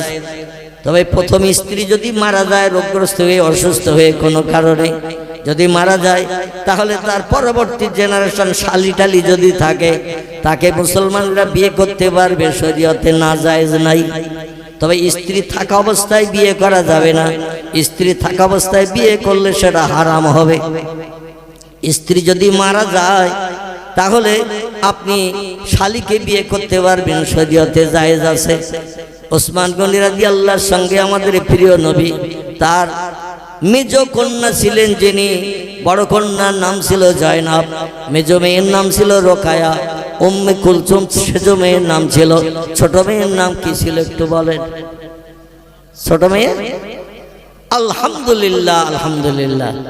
আপনারা আসলে অনেক জ্ঞানী, কিন্তু এতেকাবে নিয়ত করে বসেছিলেন এত সময়। এবার একটু কথার আওয়াজ পেলাম, আমি খুব খুশি হলাম ভাই। কারণ আমি বক্তৃতা করি, মানুষকে কিছু দেই, মানুষের কাছ থেকে আমি কিছু নেই। এটা আমার গুড হ্যাবিট বলেন আর ব্যাড হ্যাবিট বলেন, সুঅভ্যাস আর বদ অভ্যাস যাই বলেন, আমি কিছু দেব, আপনাদের কাছ থেকে কিছু নেব। আরে দেওয়া না করলে মেমোরিতে অনেকদিন কথাটা জমা থাকে। ঠিক বললাম না ভুল বললাম?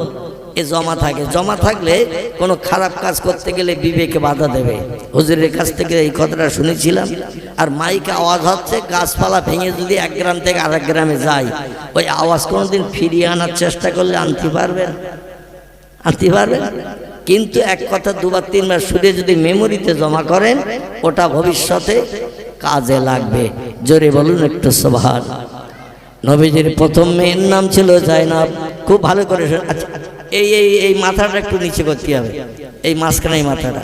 অনেকের মুখ আমি দেখতে পাচ্ছি না, মাঝখানে তো ভাইরা খুব একটু বসে নেই, ভিজে জায়গা বলে। ওর নিচে করো, অনেক নিচে করো। মানে শ্রোতার আমি মুখ দেখতে পারবো না, শ্রোতা আমার মুখ দেখতে পারবে না। এ তো মানে সেই অন্ধকারে ওয়াজ করার মতো হবে, ঠিক কিনা ভাই? আপনারা দেখতে পাচ্ছেন আমারে? এই পাশের লোকেদের অসুবিধা হচ্ছে এইটার জন্য। একটু নিচে করো। পয়গম্বর মুহাম্মদ রাসূলুল্লাহ মেজ মেয়ের নাম ছিলেন হযরত রোকায়া। আল্লাহর নবী রোকায়াকে বিয়ে দিয়েছিলেন হযরত ওসমান গনির সঙ্গে। রোকায়া রোগগ্রস্ত, অসুস্থতা হয়ে কিছুদিন ঘর কন্যা করার পরে, ঘর সংসারের পরে ইন্তেকাল করলেন। সকলে পড়ুন ইন্না লিল্লাহি ওয়া ইন্না ইলাইহি রাজিউন।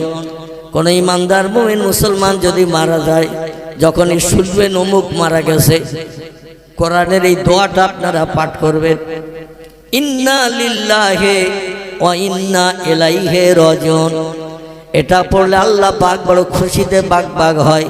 জোরে বলুন একটু সুবহানাল্লাহ। রোকায়া ইন্তেকাল করলো। ওসমান গনি প্রতিদিন 5 ওয়াক্ত মসজিদে নামাজ আদায় করতে যায়। দেশটির নাম হলো মদিনাতুল মুনাওয়ারা। কি নাম বললাম? মদিনাতুল মুনাওয়ারা।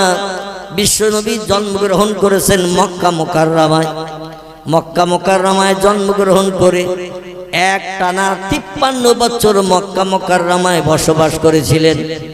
কত বছর বললাম? 53 বছর পর্যন্ত একটানা মক্কা মুকাররমায় বসবাস করেছিলেন। 53 থেকে 63, এই 10 বছর। 53 থেকে 63 ক বছর হয়? ক বছর? 10 বছর। এই 53 থেকে 63, এই 10টা বছর আল্লাহর পয়গম্বর আল্লাহর হুকুম তামিল করে মাতৃভূমি মক্কা ছেড়ে দিয়ে ইয়াসরিবের দেশে হিজরত করে গিয়েছিলেন। এক জায়গা থেকে আরেক জায়গায় যে বসবাস করা, একে আরবি ভাষায় বলা হয় হিজরত। স্থান পরিবর্তন করে আরেক জায়গায় যে বসবাস করা, একে বলা হয় হিজরত করা। আল্লাহ বললেন আপনি মক্কায় থাকবেন না, মক্কায় থাকলে আপনার প্রাণ নাশ করবে আপনজন আত্মীয় স্বজনেরা। কারবা নাম আবু লাহাব, কারবা নাম আবু জেহেল, কারবা নাম উমাইয়া বিন খলফ, কারবা নাম আবু সুফিয়ান, কারবা নাম উতবা, কারবা নাম উতাইবিয়া, কারবা নাম এমন করে নাজ্জার, কারবা নাম আবু সুফিয়ান। বিখ্যাত বিখ্যাত কুরাইশ লিডার নেতারা আপনার প্রাণ নাশ করে দেবে দিনে দুপুরে। ওরা এই মিটিং করেছে কাবার চাতলে বসে।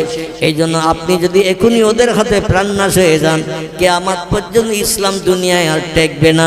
এই জন্য আপনাকে আমি এখনই প্রাণ নাশ হতে দেব না, আপনাকে আমি বাঁচিয়ে রাখবো, যাতে পৃথিবীর বিভিন্ন দেশে কলেমার দাওয়াত, আমার কথা, ইসলামের কথা আমার নবীর মাধ্যম দিয়ে প্রচারিত হয়। কিয়ামত পর্যন্ত তারা এই ইসলাম ধর্মকে জারি রাখবে। কারণ ইন্নাদ-দীনা ইনদাল্লাহিল ইসলাম। আল্লাহ বলেন পৃথিবীতে যত ধর্ম মতপথ আছে, সব ধর্ম মতপথের ভিতরে আমার কাছে প্রিয় পছন্দনীয় ধর্মের নাম হলো কি? একটু জোরে বলে। আমার কাছে প্রিয় পছন্দনীয় ধর্মের নাম হলো ইনদাল্লাহিল ইসলাম। সেই ধর্মটির নাম হল ইসলাম ধর্ম। ইসলাম শব্দটি আরবি ভাষা, এর বাংলা অর্থ হলো শান্তির ধর্ম। যে ধর্ম গ্রহণ করলে অশান্তি হবে না, মারামারি হবে না, কাটাকাটি হবে না, হিংসা বিদ্বেষ হবে না, প্রাণনাশ হবে না, মানুষ শান্তিতে বসবাস করতে পারবে। হিন্দু হোক, মুসলমান হোক, জৈন হোক, শিখ হোক, বৌদ্ধ হোক, ইহুদি হোক, খ্রিস্টান হোক, কোল হোক, ভিল হোক, নাগা হোক, খাসা হোক, মুন্ডা হোক, আর্য হোক, অনার্য হোক, আদিবাসী হোক, সাঁওতালি হোক, যত ধর্মাবলম্বী মানুষ পৃথিবীতে থাকবে সবাই শান্তিতে বাস করতে পারবে। কারণ লা ইকরাহা ফিদ্দিন, ধর্মের উপরে কোনো জোর জবরদস্তি নাই, ধর্মের উপরে কোনো জোর জবরদস্তি নাই। লাকুম দীনুকুম ওয়ালিয়া দিন, তোমাদের জন্য তোমাদের ধর্ম ভালো, অপরের জন্য অপরের ধর্ম ভালো। চিল্লায়ে বলুন একটু সুবহানাল্লাহ। মানুষের ব্রেন মধ্যে মগজ দিয়েছি, মানুষের ব্রেন বুদ্ধি জ্ঞান দিয়েছি। জ্ঞানের মাধ্যম দিয়ে পৃথিবীতে মানুষ যদি রিসার্চ করে, গবেষণা করে, যাচাই করে কোনটা ভালো কোনটা মন্দ তারা জানতে পারবে। জানার পরও যদি ভালোটা মেনে না নেয়, অবশ্যই হাসরের মাঠে তাদের প্রতিদান দেয়া হবে। ইন্নাল্লাযীনা কাফারু ওয়া কাযযাবু বিআয়াতিনা উলাইকা আসহাবুন নারি হুম ফিহা খালিদুন। জোরে বলুন একটু আল্লাহু আকবার। আল্লাহ বলছেন, নিশ্চয়ই যারা আমাকে স্রষ্টা বলে মান্যতা দিল না, প্রভু বলে স্বীকারোক্তি দিল না, ও কাযযাবু বিআয়াতিনা, আমার কোরআনের কথাগুলোকে যারা মিথ্যা বলে ধারণা করলো, শকসভা সন্দেহ পোষণ করলো, উলাইকা আসহাবুন নার, তাদের উপযুক্ত শাস্তি শিক্ষা দেওয়ার জন্য আমি একটা নরক অগ্নিকুণ্ড জাহান্নাম বানিয়ে রেখে দিয়েছি। আমার দুনিয়ায় বাস করবে, আমার নেয়ামত খাবে, আমার অনুদান সুন্দরী বিবি বাচ্চা নিয়ে সংসার জীবনে সুখ ভোগ করবে, আমার জমিনে ঘর বাঁধবে, আর আমি আল্লাহ আমারে নেবে না, এটা কোনোদিন মেনে নেওয়া সম্ভব নয়। বাড়িতে যদি গোলাম চাকর মানদার রাখেন, খুব ভালো করে বুঝবেন, বাড়িতে যদি গোলাম মানদার চাকর রাখেন, মাসে মাসে মনে করুন ৬০০০ টাকা মাইনে দেন, প্রতিদিন ২০০ টাকা করে মাইনে দেন, মাসে ৬০০০ টাকা মাইনে হলো, বছরে ২বার ৩বার জামা কাপড় দেন, ৩ সাজ তারে খেতে দেন। এই গোলাম চাকর মানদার ৬০০০ টাকা মাইনে পায়, জামা কাপড় পায়, ৩ সাজ খেতে পায়, ওর কাজ হলো মালিকের হুকুম শুনে কাজ করা, ঠিক তো নাকি? এইবার মালিক যদি বলে দোকানে যা একটু মাল নিয়ে আয়, অমুক জায়গায় যা গরু বাঁধা আছে সন্ধ্যা হয়ে আসছে গরু দুটো নিয়ে আয়, অমুক জায়গায় যা পুকুরতে দুটো মাছ ধরে নিয়ে আয়, বাড়িতে অতিথি এসেছে একটু মাছ ধরে নিয়ে আয়। মানদার গোলাম চাকর যদি বলে তোমার কিচ্ছু করতে পারবো না, ও মালিক মানদার রাখবে কি? রাখবে? আল্লাহ বলছেন, ইয়া মাশারাল জিন্নি ওয়াল ইনসি ইন ইসতাতাতুম আন তানফুযু মিন আকতারিস সামাওয়াতি ওয়াল আরদ ফানফুযু লা তানফুযুনা ইল্লা বিসুলতান। জোরে বলুন একটু আল্লাহু আকবার। কোরআনের ২৭ পারা, কত পারা বললাম? ২৭ পারা। সূরাটির নাম সূরাতুর রহমান। কি নাম বললাম? সূরায়ে রহমান। এই সূরায়ে রহমানে আল্লাহ বলছেন, এ দুনিয়ার জিন আর ইনসান, দুটি জাতিকে উদ্দেশ্য করে আল্লাহ বলছেন, ইয়া মাশারাল জিন্নে ওয়াল ইনসি, জিন একটি দল, মানুষ আর একটি দল। সমস্ত সৃষ্টির ভিতরে এই দুটি দলকে আল্লাহ সেরা করে বানিয়েছেন। জিন পৃথিবীতে আগে এসেছে, মানুষ পরে এসেছে। জিনদের বানানো হয়েছে আগুন দিয়ে, মানুষ বানানো হয়েছে পচা কাদামাটি দিয়ে। খুব ভালো করে বুঝবেন, জিনেরা পৃথিবীতে আগে এসেছে, মানুষ পরে এসেছে। আচ্ছা, আমরা জিন দেখতে পাই? কিন্তু যে রোগীর উপরে আসর করে সে কিন্তু দৈনন্দিন দেখতে পায়। জিন যখন কোনো রোগীর উপরে আসর করে, তার কাছে যখন আসে দেখবেন ও বেহুশ হয়ে যায়। আর জিনেরা হলো অধিকাংশ সক্ষদাদ্রোহী ব্যভিচারী। ওদের দেহ হলো আগুনের তৈরি, মানুষের দেহ কাদামাটি দিয়ে তৈরি। এরা হলো নরম ধাতু, ওরা হলো গরম আগুন। এই জন্য ওরা মানুষকে নিয়ে ব্যভিচারী করে। নারীদের পায় পুরুষ জেনেরা, আর পুরুষদের পায় পরী নামক জেনেরা। পরী বলে না, পরী, এরা হলো মেয়ের জাত। এরা পায় পুরুষদের, আর পুরুষ জেনেরা পায় মেয়েদের। মানে চরিত্র নষ্ট করে জীবনের সুখ শান্তি মেটাবে। তাই জিন যখন রুগীর কাছে আসে, রুগী তখন বেহুশ হয়ে যায়। ওরা জীবনের সুখ শান্তি যত সময় পারে মিটায়, তত সময় বেহুশ থাকে। যখন ওরা এবার সুখ শান্তি মিটিয়ে চলে যায়, আস্তে আস্তে রুগী হুঁশ পায়। এই জন্য আমরা তাড়াতাড়ি করে তদবির কারক একে ওকে ডেকে নিয়ে জিন একটু রুগীর কাছ থেকে ছাড়ানোর চেষ্টা করি না। রুগীরা দেখতে পায়, আমরা দেখতে পাই না, কিন্তু জিনেরা পৃথিবীর সব কিছু দেখতে পায় ফেরেশতাদের মতো। জোরে বলুন একটু সুবহানাল্লাহ। ফেরেশতারা যেমন সব দেখতে পায়, ওরাও তেমন সব দেখতে পায়। ওরা মাটির তলা দিয়ে যেতে পারে। আমাদের থেকে জিনেদের ক্ষমতা অনেক গুণে বেশি। ওরা মাটির তলা দিয়ে যেতে পারে, আমরা পারি। ওরা পানির ভিতর দিয়ে যেতে পারে, আমরা পারি। ওরা হাওয়ায় উড়িয়ে যেতে পারে, আমরা পারি। আমাদের হাওয়ায় উড়িয়ে যেতে গেলে এরোপ্লেন হেলিকপ্টার লাগবে না? লাগবে। কিন্তু ওরা এমনি এমনি ডানা মেলে উড়ে যেতে পারে। ওরা আসমান পর্যন্ত উড়ে যেতে পারে, হাদিস শরীফের কথা।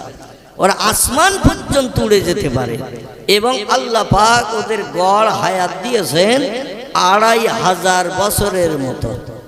কতটা বললাম? এক একটা জিন বাসে 2500 বছরের মতো। আমাদের হায়াত যদি আল্লাহ 2500-এর জায়গায় 2000 বছর দিত, আমরা মাটিতে পা দিয়ে হাঁটতাম বলে মনে হয়।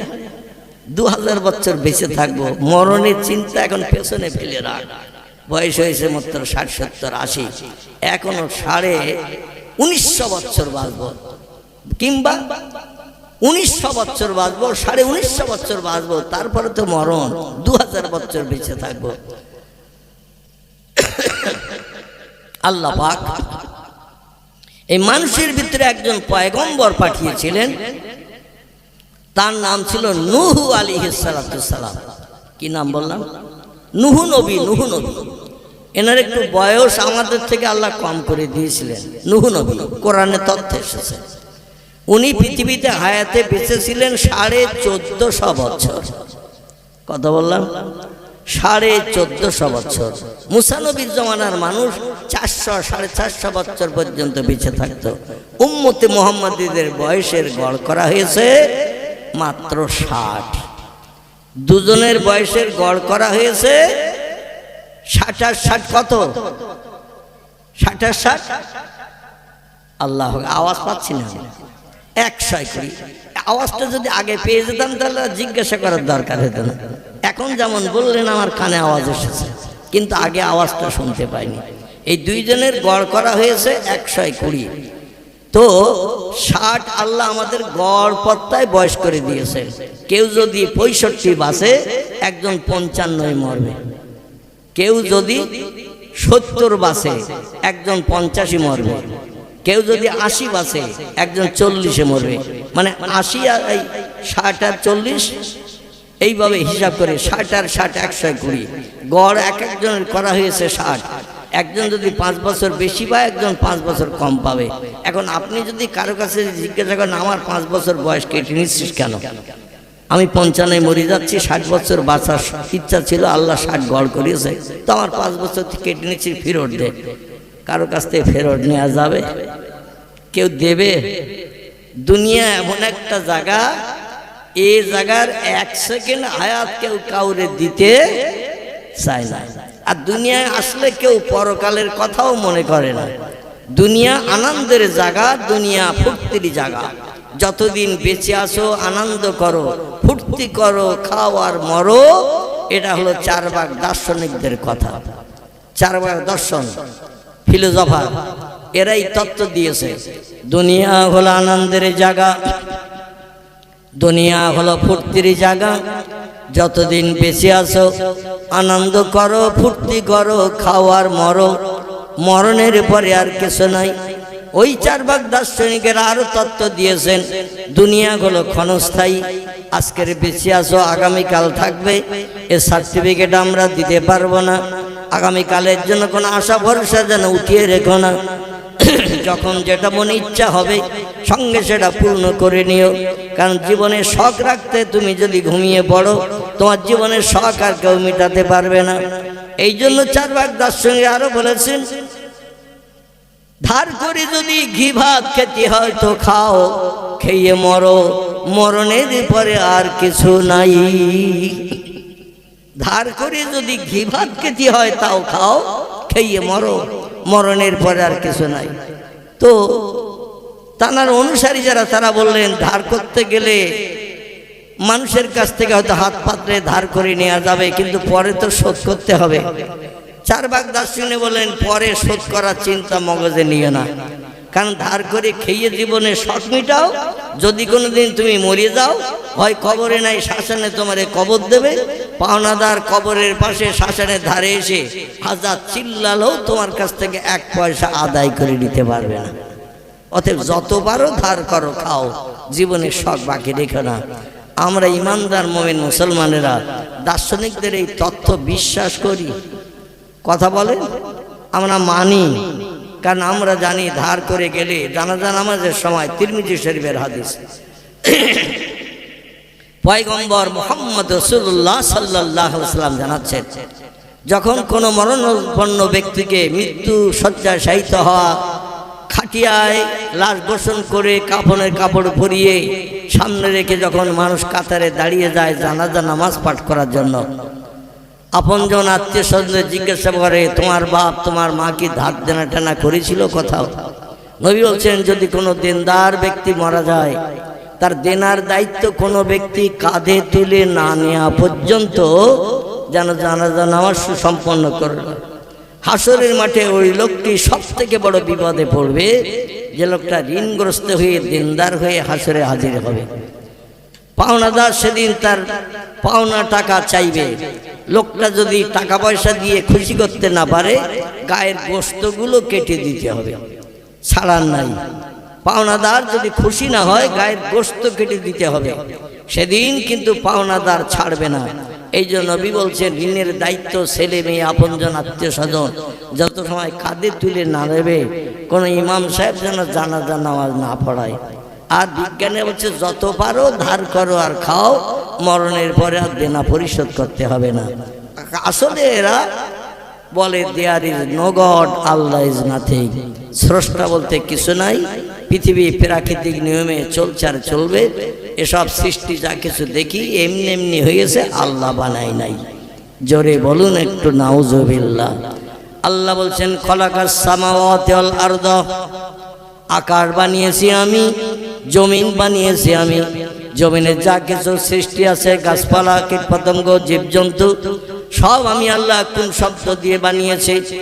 ইন্নামা আমরুহু ইযা আরাদা শাইয়ান আইয়াকুলা লাহু কুন ফায়াকুন। চিল্লাই বলুন একটু আল্লাহু আকবার। কোরআন পাকের 22 পারা, এই 22 পারার শেষে আল্লাহ একটা সূরা কোট করে দিয়েছেন। সূরাটির নাম হলো সূরাতুল ইয়াসিন। এই সূরা ইয়াসিনের একেবারে শেষ আয়াতের আগের আয়াত আল্লাহ তত্ত্ব কোট করেছেন, ইন্নামা আমরুহু ইযা আরাদা শাইয়ান।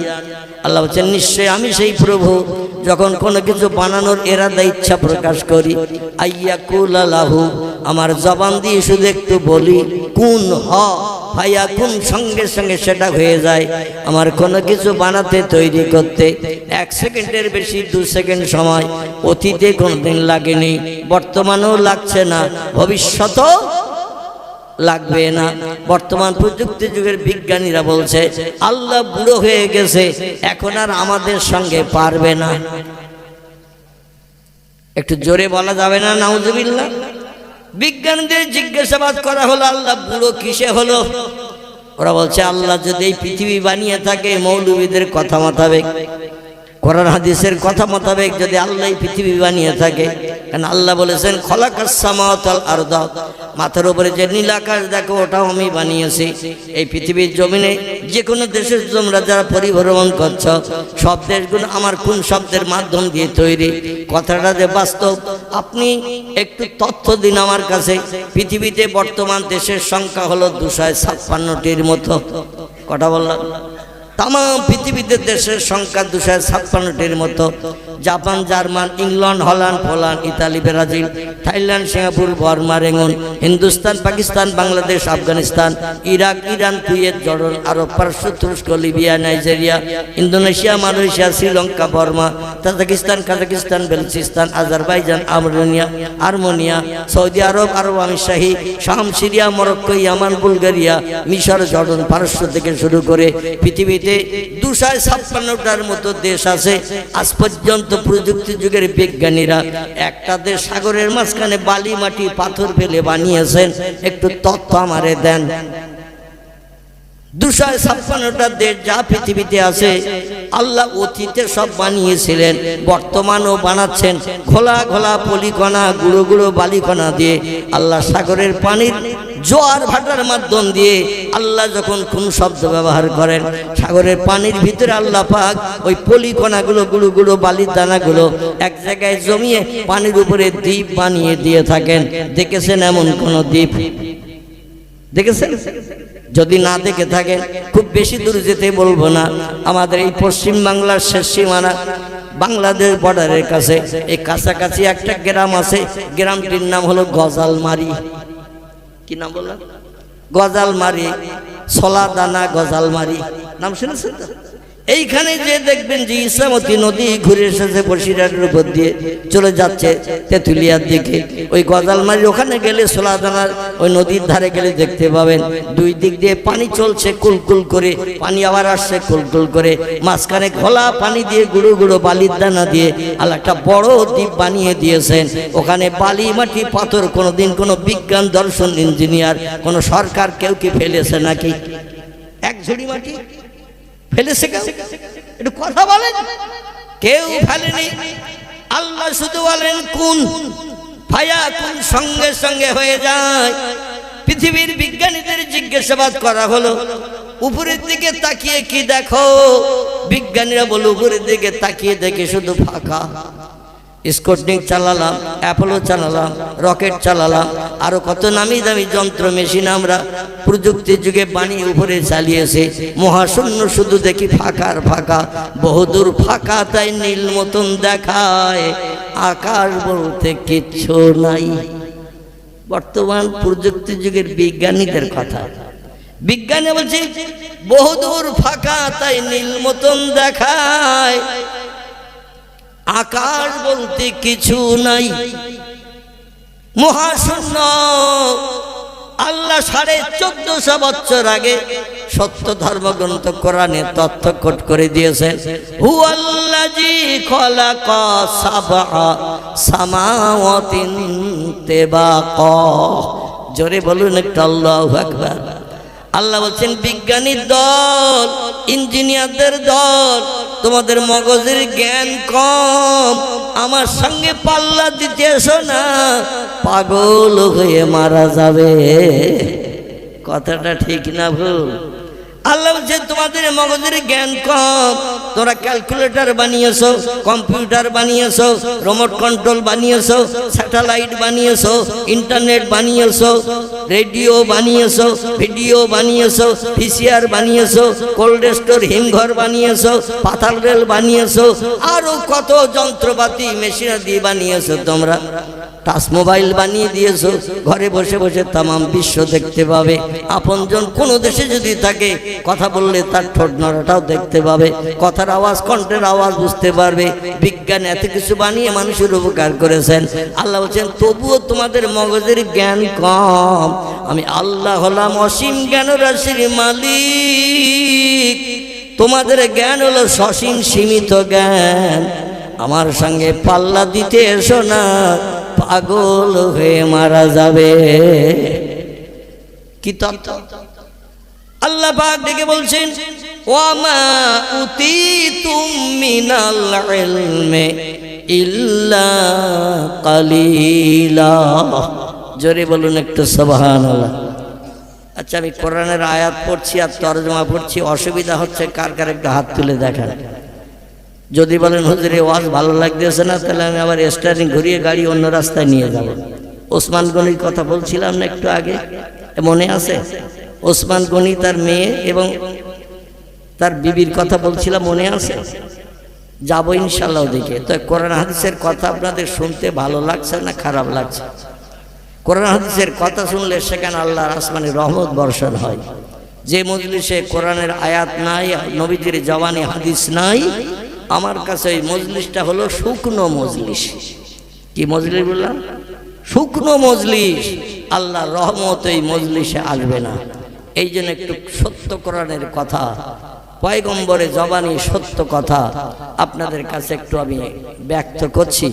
অসুবিধা হচ্ছে না তো আপনাদের? আল্লাহ আসুন পরের দিকে নিয়ে যাব।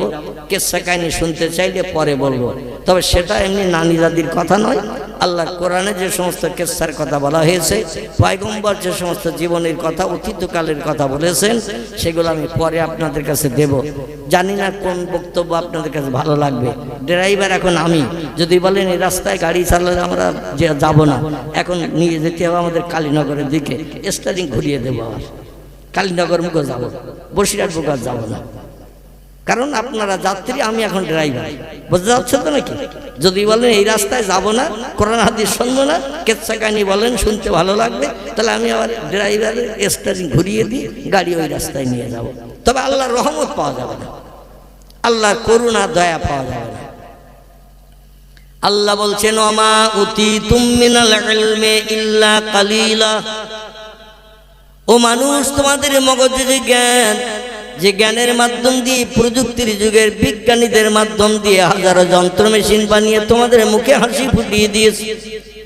আগে চাষা সুতো পাকাতো, সুতো পাকিয়ে নিয়ে, মানে সেই কিসে সুতো পাকাতো, এইভাবে ঘষে ঘষে করে টাকুর, অনেকদিন আগের কথা তো আমার মনে নেই, তা জিজ্ঞাসা করে গেলাম। এই টাকুরে সুতো আগে পাকে নিত, নিয়ে টাকুরে আবার মানে জড়িয়ে নিত, নিয়ে আবার নতুন সুতো 5-7 খেয়ে ওগুলো আবার নিয়ে আবার একটু পাক দিত, এইভাবে ঘষে আবার সুতো যেই ভালো পাক হয়ে যেত আবার টাকুরে গটিয়ে নিত। তারপরে এইবার জাল বুনতো, খচ্চির ভিতরে সুতো পুড়িয়ে খোসা খস গেরো টানত। ঠিক কি না? বিজ্ঞান এখন সরাসরি জাল বুনে দিচ্ছে, টাকুরি আর সুতো পাকাতে হবে না, খচ্চি দিয়ে আর জালের ফাঁস গিরে দিতে হবে না। এই বানিয়েছে না বানায়নি বিজ্ঞান? বানিয়েছে তো নাকি? এখন পুকুর কাটার জন্য ঝুড়ি কোদাল আর লোক লাগবে না, জেসিবি গাড়ি নিয়ে 5 ঘন্টা 7 ঘন্টা আপনি হাতলে করে মাটি কেটে দেবেন। 50টা জনের যে কাজ করবে 8 ঘন্টা জেসিবি তার থেকে বেশি কাজ করে দেবে। আমার তো মনে মনে ধারণা হচ্ছে আগামীতে ঝুড়িও আর বাজারে বিক্রি হবে না, আর কোদালও আর বিক্রি হবে না, কারণ ঝুড়ি কোদালের কাজ সব জেসিবি মেশিনই করে যাচ্ছে। ঠিক বলছি না ভুল বলছি? পরে আর লাগবে না, বলে কি দরকার ও গা ঘামাঘামি করার কথা, রৌদ্রে পড়ার কি দরকার, একটু জেসিবি মেশিন লাগিয়ে দেবো, তখন 2 দিনে পুকুর কাটা হয়ে যাবে। বিজ্ঞান যেটা মানুষের জন্য দুরূহ ছিল সেটা বর্তমানে সহজ করে দিচ্ছে। তাই বলে কি বিজ্ঞান আল্লাহর উপরে উঠে গেছে বলে মনে হয়? উঠেছে? আল্লাহ বলছেন তোমাদের মগজের জ্ঞান হলো একটুখানি জ্ঞান। ওমা উতীতুম মিনাল ইলমি ইল্লা কালিলা। আমি আল্লাহ পাক তোমাদের মগজে যে জ্ঞান, এই জ্ঞান আমি একটু দিয়েছি, সামান্যতম একটুখানি, ইল্লা কালিলা, সামান্য একটুখানি জ্ঞান তোমাদের মগজে দিয়েছি। তাই নিয়ে তোমরা ভাঙিয়ে চড়িয়ে রিসার্চ করে গবেষণা করে হাজারো যন্ত্র মেশিন বানিয়েছ। আমি আল্লাহ হলাম অসীম জ্ঞান রাশির মালিক। তোমাদের জ্ঞান হলো সসীম সীমিত জ্ঞান। সীমিত জ্ঞান নিয়ে আমার সঙ্গে পাল্লা দিতে এসো না, ভবিষ্যতে চিন্তা করতে করতে পাগল হয়ে মারা যাবে। জোরে বলুন একটু সুবহানাল্লাহ। আল্লাহ বলছেন ও বিজ্ঞান প্রযুক্তির দল, আমার আসমানি কিতাব কোরআন যখন পৃথিবীতে পাঠাই নাই, মানুষ কোরআন যখন রিসার্চ করতে জানতো না, কোরআন নিয়ে যখন পড়তে জানতো না, তখন বিজ্ঞানীরা কিছুই বানাতে পারে নাই। পৃথিবীর বিজ্ঞানীদের জিজ্ঞাসাবাদ করা হলো, এরোপ্লেন বানালে কি করে, স্পুটনিক বানালে কি করে, জলজাহাজ বানালে কি করে, এমন করে জেসিবি মেশিন বানালে কি করে, অমুক করলে কি করে, তমুক করলে কি করে। বিজ্ঞান বলছি কোনো কিছু বানাতে গেলে আগে সূত্র লাগে, সূত্র ছাড়া কোনো জিনিস বানানো যায় না। আল্লাহ বলেন সব সূত্র আমি ভরে দিয়েছি আমার পবিত্র আসমানি শেষ কিতাব কোরআনে। জোরে বলুন একটু সুবহানাল্লাহ। যদি বলেন হদিসের ডকুমেন্ট তত্ত্ব কি, তাহলে আমি কোরআনের তত্ত্বটা দিয়ে নিয়ে যাব ওসমান গনি রাদিয়াল্লাহর কাছে। রাজি আছেন সকলে? তত্ত্বটা আল্লাহ বলছেন, বিসমিল্লাহির রাহমানির রাহিম, ইয়াসিন ওয়াল কুরআনিল হাকীম। জোরে বলুন একটু আমিন। আল্লাহ বলছেন আমার মহব্বতের ইয়াসিন, বিশ্ব নবীর গুণবাচক নাম আল্লাহ কোরআনে কয়েকটা দিয়েছেন। নবীর আদর্শ চরিত্র, আখলাক, ব্যবহার, কথাবার্তা আল্লাহর কাছে এত প্রিয় পছন্দনীয় হয়েছে, আল্লাহ পাক নবীকে গুণবাচক নতুন নতুন নাম ধরে ধরে ডেকেছেন। একটি নাম হলো ইয়াসিন, একটি নাম হলো তাহা, একটি নাম হলো মুজাম্মিল, একটি নাম ধরে ডেকেছেন রাহমাতাল লিল আলামিন বলে। জোরে বলুন একটু সুবহানাল্লাহ। নবীজির প্রধান নাম হলো মুহাম্মাদুর রাসূলুল্লাহ, কারণ কোরআনে আল্লাহ কোট করে দিয়েছেন 22 পারা সূরা আহজাবে, ওমা মুহাম্মাদুন ইল্লা রাসূলুন কদ খালাত মিন ক্বাবলিহির রাসূল। জোরে বলুন একটু আমিন। আল্লাহ বলছেন আমি মুহাম্মদ নামধারী একজন ব্যক্তিকে প্রফেট করে, মেসেঞ্জার করে, পথ প্রদর্শক, বার্তাবাহক, শান্তির অগ্রদূত, জাহান্নাম হারাম বানিয়ে জান্নাতের অধিবাসী বানানোর জন্য একজন ব্যক্তিকে নেতা করে পৃথিবীতে পাঠিয়ে দিয়েছে। সেই নেতার নাম কোরআনে কোট করে দিয়েছে, তার নাম হলো মুহাম্মাদুর রাসূলুল্লাহ। জোরে বলুন একটু সুবহানাল্লাহ। পৃথিবীতে মুহাম্মদ রাসূলুল্লাহ ছাড়া আর কোন নেতা আছে না নাই? ধর্মীয় নেতা আছে না নাই? বর্তমান পৃথিবীতে 4500-এর মতো ধর্মাবলম্বীর বসবাস। খুব ভালো করে শোনেন, বর্তমান পৃথিবীতে 4500 ধর্মাবলম্বীর বসবাস। প্রত্যেকটি ধর্মাবলম্বীদের এক একজন করে ধর্মীয় নেতা আছে না নাই? নেতারা নেতৃত্ব দেয়, জনগণ মেনে চলে। এইভাবে ধর্ম পৃথিবীতে চালু আছে। নেতাদের ভিতরে যারা সুনাম অর্জন করেছে ধর্মীয় নেতা, তাদের কারবা নাম রামকৃষ্ণ পরমহংসদেব, কারবা নাম বুদ্ধদেব, কারবা নাম গুরু নানক, কারবা নাম মহাবীর, কারবা নাম আচার্য কেশবচন্দ্র, কারবা নাম মোজেস, কারবা নাম যিশু, কারবা নাম সক্রেটিস, কারবা নাম বালক ব্রহ্মচারী, কারবা নাম বাবা রামদেব। এরা পৃথিবীর মানুষের কাছে ভালো নেতা হিসেবে বিবেচিত হয়েছে। এছাড়া আরো বহু নেতা পৃথিবীতে ধর্মীয় নেতা আছে, কিন্তু আল্লাহ বলছেন শোনো, কে প্রকৃত সৎ নেতা, ভালো নেতা তোমাদের যাচাই করতে হবে না। আমি কোরআন নেতার নাম কোট করে দিয়ে দিলাম, সময় নষ্ট করতে হবে না। তার নাম হলো মুহাম্মাদুর রাসূলুল্লাহ। জোরে বলুন একটু সুবহানাল্লাহ। আল্লাহ এই নামটা যদি কোরআনে কোট করে না দিতেন, কোন লোকটা পৃথিবীতে ভালো ধর্মীয় নেতা যাচাই করতে গেলে লম্বা সময় লাগতো না। একটা লোককে 2 দিন 3 দিনে ভালো মন্দ যাচাই করা যাবে না। 2-4 মাস তার সঙ্গে যদি ঘোরেন, তার সঙ্গে ওঠা বসা করে, তাহলে লোকটার আদর্শ চরিত্র কেমন। 3-4 মাস তার সঙ্গে ঘুরলে, ওঠা বসা করলে তারপরে বুঝতে পারবেন লোকটার আদর্শ চরিত্র কেমন। 2 দিন 5 দিন ভালো দেখাবে, কিন্তু আস্তে আস্তে যত দিন যাবে ওর আসল রূপটা বেরিয়ে পড়বে। ঠিক না ভুল? 3-4 মাস করে একটা নেতার পিছনে যদি আপনি ঘোরেন, পৃথিবীতে কোন নেতা সেরা ভালো এটা যাচাই করতে গেলে বুড়ো হয়ে মারা যাবেন। সঠিক নেতা চিহ্নিত করতে পারবেন না। আল্লাহ বলেন আমি সঠিক নেতা চিহ্নিত করার জন্য নাম কোট করে দিলাম। রামকৃষ্ণ পরমহংসদেব নয়, বুদ্ধদেব নয়, চৈতন্যদেব নয়, গুরু নানক নয়, মহাবীর নয়, আচার্য কেশবচন্দ্র নয়, মোজেস নয়, যিশু নয়, সক্রেটিস নয়, বালক ব্রহ্মচারী নয়, বাবা রামদেব নয়। সেই নেতার নাম হলো মুহাম্মাদুর রাসূলুল্লাহ। জোরে বলুন একটু সাল্লাল্লাহু আলাইহি ওয়াসাল্লাম।